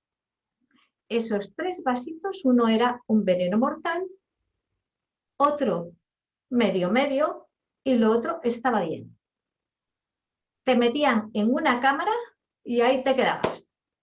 Entonces, para poder continuar ese camino ancestralmente sagrado, y que tiene que ver con la realización interior del ser, tenía que pasar por esa prueba el aspirante. Esa prueba, os tengo que decir que continúa hoy en día. ¿Y cómo detectaban el veneno? Con el olfato. El olfato. Lo que ha dicho antes José María. Con el olfato. El olfato es un sentido fundamental, no solamente para la supervivencia, sino para mucho más allá, porque todos son para la procreación, ¿no? Para la escala del cuerpo, la escala de mente, la escala del espíritu, y las 3 todas encajadas es el ser, lo que somos, la persona completa. Así pues que si nos vamos desvirtuando entre una cosa y otra, ya no cazamos, ya no comprendemos lo que es la caza. Así que os tengo que dar las gracias, porque yo tenía un gran prejuicio, porque de niña a mi padre le llamaba asesino porque cazaba y no le hablaba. Bueno, por lo menos dejó de cazar aparentemente. Yo creo que era porque yo le decía, tú no eres mi padre, eres un asesino. Para mí era horrible el olor a la pólvora, ver los pajaritos con la cabeza colgando todavía calientes. Lo estás expresando, lo estás expresando. Muy bien, muy bien.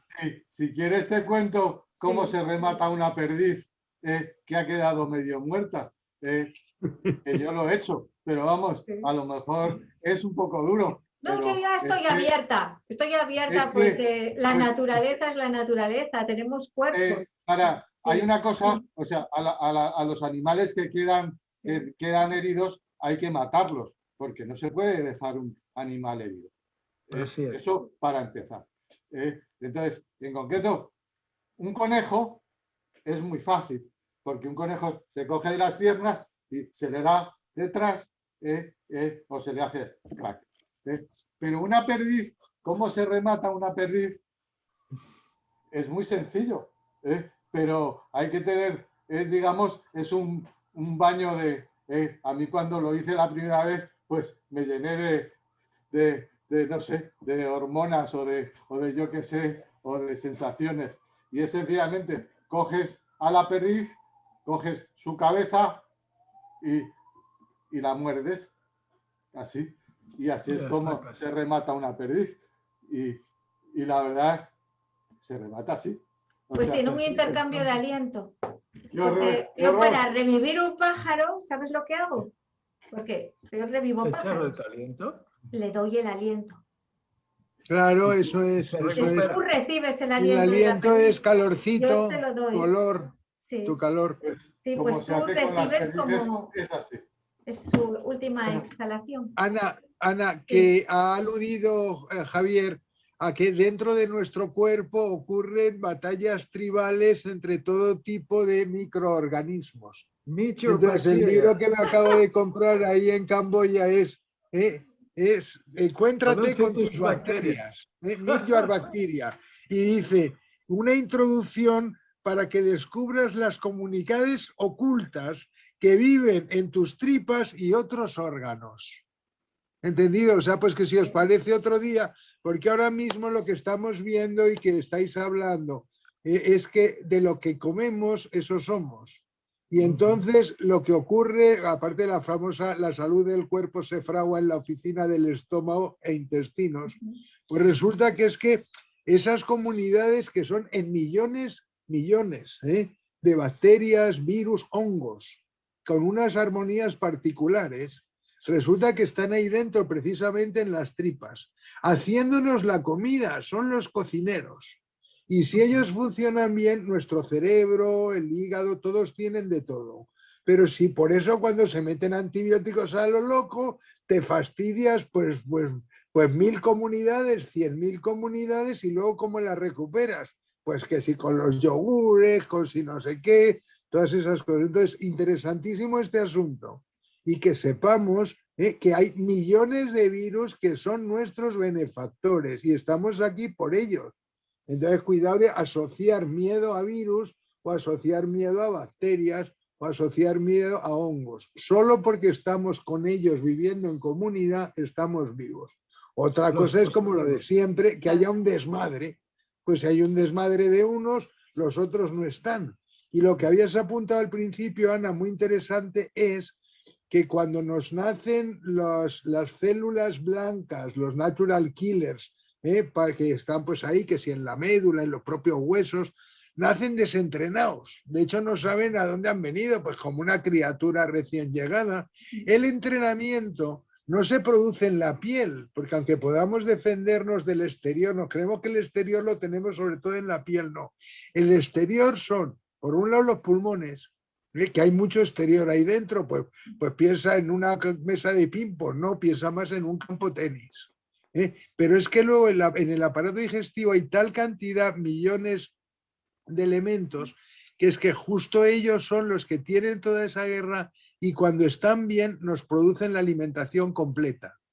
Y entre ellos mismos se equilibran, de tal manera que los natural killers se pasan como una temporada de entrenamiento de milicias o de entrenamiento militar yéndose al intestino y allí viendo lo que hacen los natural killers viejos, los que ya estaban antes, pues se dedican a copiar, porque entonces la frontera de nuestro cuerpo con el exterior es el tubo digestivo y es la primera aduana bestia, en la cual los natural killers están después de ¿qué? Pues de la piel del intestino, que es un filtro y que ya incluso filtra de acuerdo con, pero luego allí dentro, antes de que se vayan a la sangre y pasen del tubo digestivo a la sangre, luego al corazón y luego se distribuya para quien lo quiera pillar, pues entonces en ese momento hay una primera aduana y ahí están los natural killers ya mayores entrenando a los jovencitos y haciendo la caza para que no pase nadie. Y luego otra vez el cerebro tiene aquello de la barrera hematoencefálica, barrera de sangre en el cerebro, en el cual vuelve a haber otro filtro, ¿entiendes? Con unos sistemas, pero otra vez basado muchas veces en natural killers. O sea, que vivimos fruto de una complejidad extraordinaria, fruto de las interrelaciones positivas entre virus, bacterias, hongos y lo que quiera que sea lo que nos metemos por la boca. ¿Entendido? Y que además muchas cosas que pasan incluso pues una diarrea, pues no es un susto, es qué alegría que una cosa que tenía dentro y me podía haber molestado, las tripas han dicho, se acabó. O sea, que empecemos a entender muchas veces que el tener una fiebre es la manera de nuestro cuerpo de decir, voy a subir la temperatura para fastidiar a este grupo particular de comunidad celular que se están desmadrando. Y esto va a hacer que justo como están más débiles durante un desmadre, pues me las cargue ahora y les subo la temperatura en desmadre. El problema es si te has metido cosas que no sabes ni de dónde vienen ni de dónde van, o son aluminio, o son fluoro, o son pues placenta de no sé quién. El problema de las cosas precocinadas es que nuestro cuerpo no puede subir la temperatura a 80 grados de temperatura, te mueres, te disuelves. Y por tanto, como prácticamente la totalidad de los empastillamientos han sido producidos en el laboratorio en régimen de cocida por encima de 80 grados, pues el cuerpo va a tener más problemas para echarlos fuera cuando no gustan, cuando sobran o cuando hay mogollón. Y por eso, si de repente se te quedan en el hígado, pues el hígado se puede ir de aquella manera.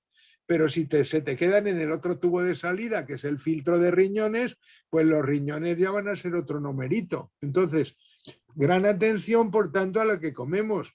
Gran atención, pues oye, pues a leerse más.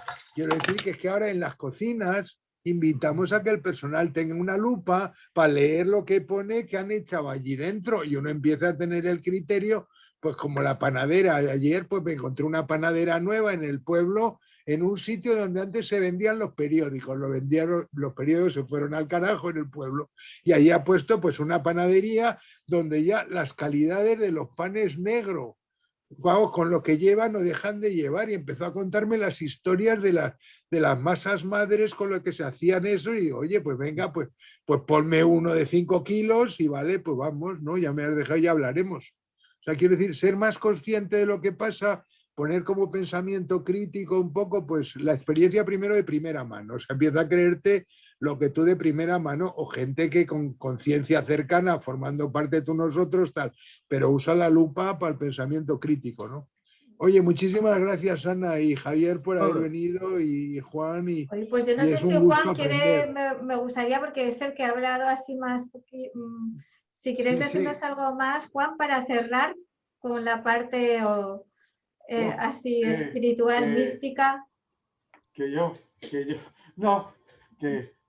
a mí también, como premio, me llevaba papá a cazar, y realmente era un momento especial, era una vivencia realmente íntima, y yo creo que en efecto contigo mismo, o sea, una experiencia muy, muy propia, y bueno, y que madurabas, yo creo, a base de bien, porque realmente te entendías eso como la capacidad de ser mayor, o de ser más, no sé si más hombre o más persona, pero más sí más persona, ¿no? O sea, porque te situabas en tu nivel. O sea, yo encantado. Y bueno, y encima, yo en casa, cuando la única perra que ha habido en casa era una perra de caza que era mía, porque me la habían regalado a mí,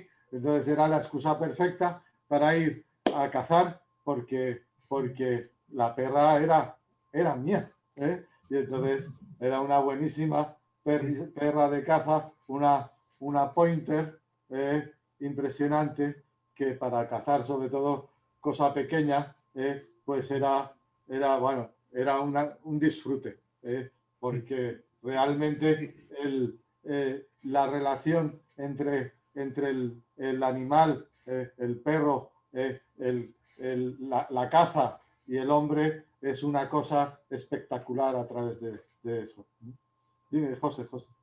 No, que simplemente que aquí yo, pero vamos, que yo creo que no cazo desde hace pues tantos años como que 50, pero que como estoy rodeado de animales, pues aquí el zorro, pues en la ventana del sitio donde estoy hablando, claro, como viene el zorro, pues no me voy a dedicar a montar otro antizorro, más que, bueno, pues están las ocas. Entonces, pues ya hablas con las ocas que montan unas broncas desde las legiones romanas, pues como los romanos tenían un grado de sofisticación donde, claro, si te llevas un perro, pues se rompe una de las leyes de la guerra.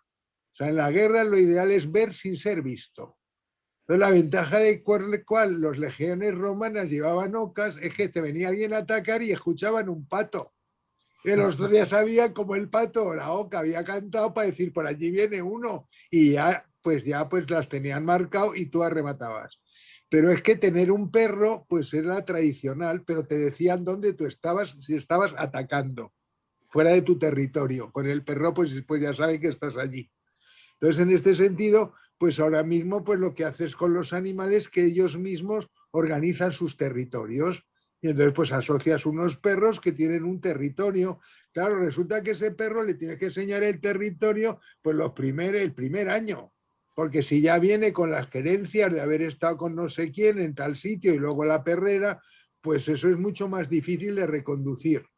Y luego efectivamente los perros te van a reproducir mucho a ti mismo y luego ya hay un mundo en el cual, pues aquí en el sitio de al lado, pues lo que hay es un especialista que lo que se da cuenta es el problema que tiene el perro con sus dueños.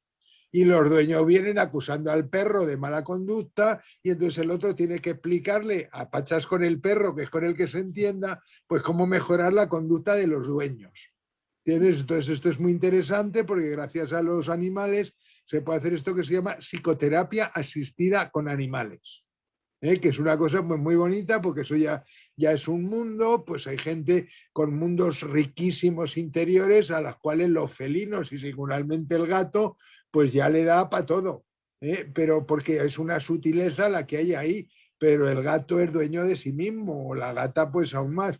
Mientras que el perro pues tiene otra manera de relacionarse, como Juan ha apuntado, hay unas confianzas, hay una jerarquía, hay un sentido del humor, mientras que el gato jerarquía no, está encantado de conocerse a sí mismo. Entonces, bueno, pues que esos son unos mundos muy bonitos en los cuales nos proyectamos y justamente en el mundo este que hemos hablado hoy, la presencia de los animales y todo lo que se aprende de cada uno de ellos y su entorno y su nosotros y cómo se lo hacen y en qué época del año. O sea, hay una riqueza que no es lo mismo leerla en un libro contado por un inexperto o inexperta en un colegio que vivirla en la naturaleza, ¿no? Por eso y por eso también muchos colegios, pues en el Ramiro de Maeztu, donde he estudiado yo, como tanta gente, pues los viajes a los pueblos y a las ciudades del alrededor, salirse de la rutina de una cosa de estas, ¿no? Pues era fantástica, ¿no? Esa posibilidad de salirse de lo normal. Yo lo que sí que he cazado en el instituto, en el Jiménez de Rada, pues un día, pues lo que hice, porque estaba allí tirado, estaba en un armario, nadie le hacía caso, cada vez peor, ¿no? Pues cacé un telescopio. Y entonces, pues a los 15 años, y me lo llevé en la gabardina, pues para casa. Y entonces lo estuve allí rehabilitando, luego lo apoyaba pues en unos árboles del Colegio Mayor y empecé a ver la luna, y entonces pues, y Saturno, y allí pues una cosa rarísima que en la clase no nos explicaban. Pero entonces también a mí me explicaron, o yo llegué a la conclusión, pues de que, hombre, ese telescopio, pues ciertamente, pues no era mío, había sido muy bonito, fue bello mientras duró, y entonces otra vez con la gabardina lo llevé al colegio, al instituto. Se lo dije al profesor de matemáticas. Y entonces el profesor de matemáticas, pues no es que me dijo, pues esto no puede quedar así, me vino a decir, ¿y entonces qué hacemos? Y digo, coño, pues dale una clase a tus compañeros sobre lo que has descubierto. Entonces, pues me encontré a los 15 años dando clase, no sobre cómo robar telescopios, sino sobre lo que se puede ver con un telescopio, con lo cual todo el mundo quedó muy contento. Luego otra profesora me pilló leyéndome 1 millón de muertos en clase de literatura y no entendió nada, me dijo que cerrara el libro, pero quiero decir que cada cual, pues estupendo. Entonces, lo de robar telescopios, pues siento acusarme públicamente que ya desde los 15 años pues lo practicaba, pero luego devolviéndolos al dueño, ¿no? O sea que... Muy bien. Bueno, muchísimas gracias. Yo os voy a enseñar mi caza de hoy. He cazado el aroma de esta. ¡Qué bonito! ¡Ah, ¡Qué cazadora bonito! de rosas! ¡Bravo! ¡Bravo! ¡Qué bien! Vaya trofeo. Sí, Sí, sí, cierto, cierto. el aroma de la rosa. Muchas gracias y muchas gracias a todos por participar. Si tenéis alguna pregunta que hacer, podéis escribirnos para que tanto Javier como José María o Juan puedan contestar a vuestras dudas y ya sabéis, despertar ese instinto de la caza que se despierta. Gracias. Venga. Hasta pronto.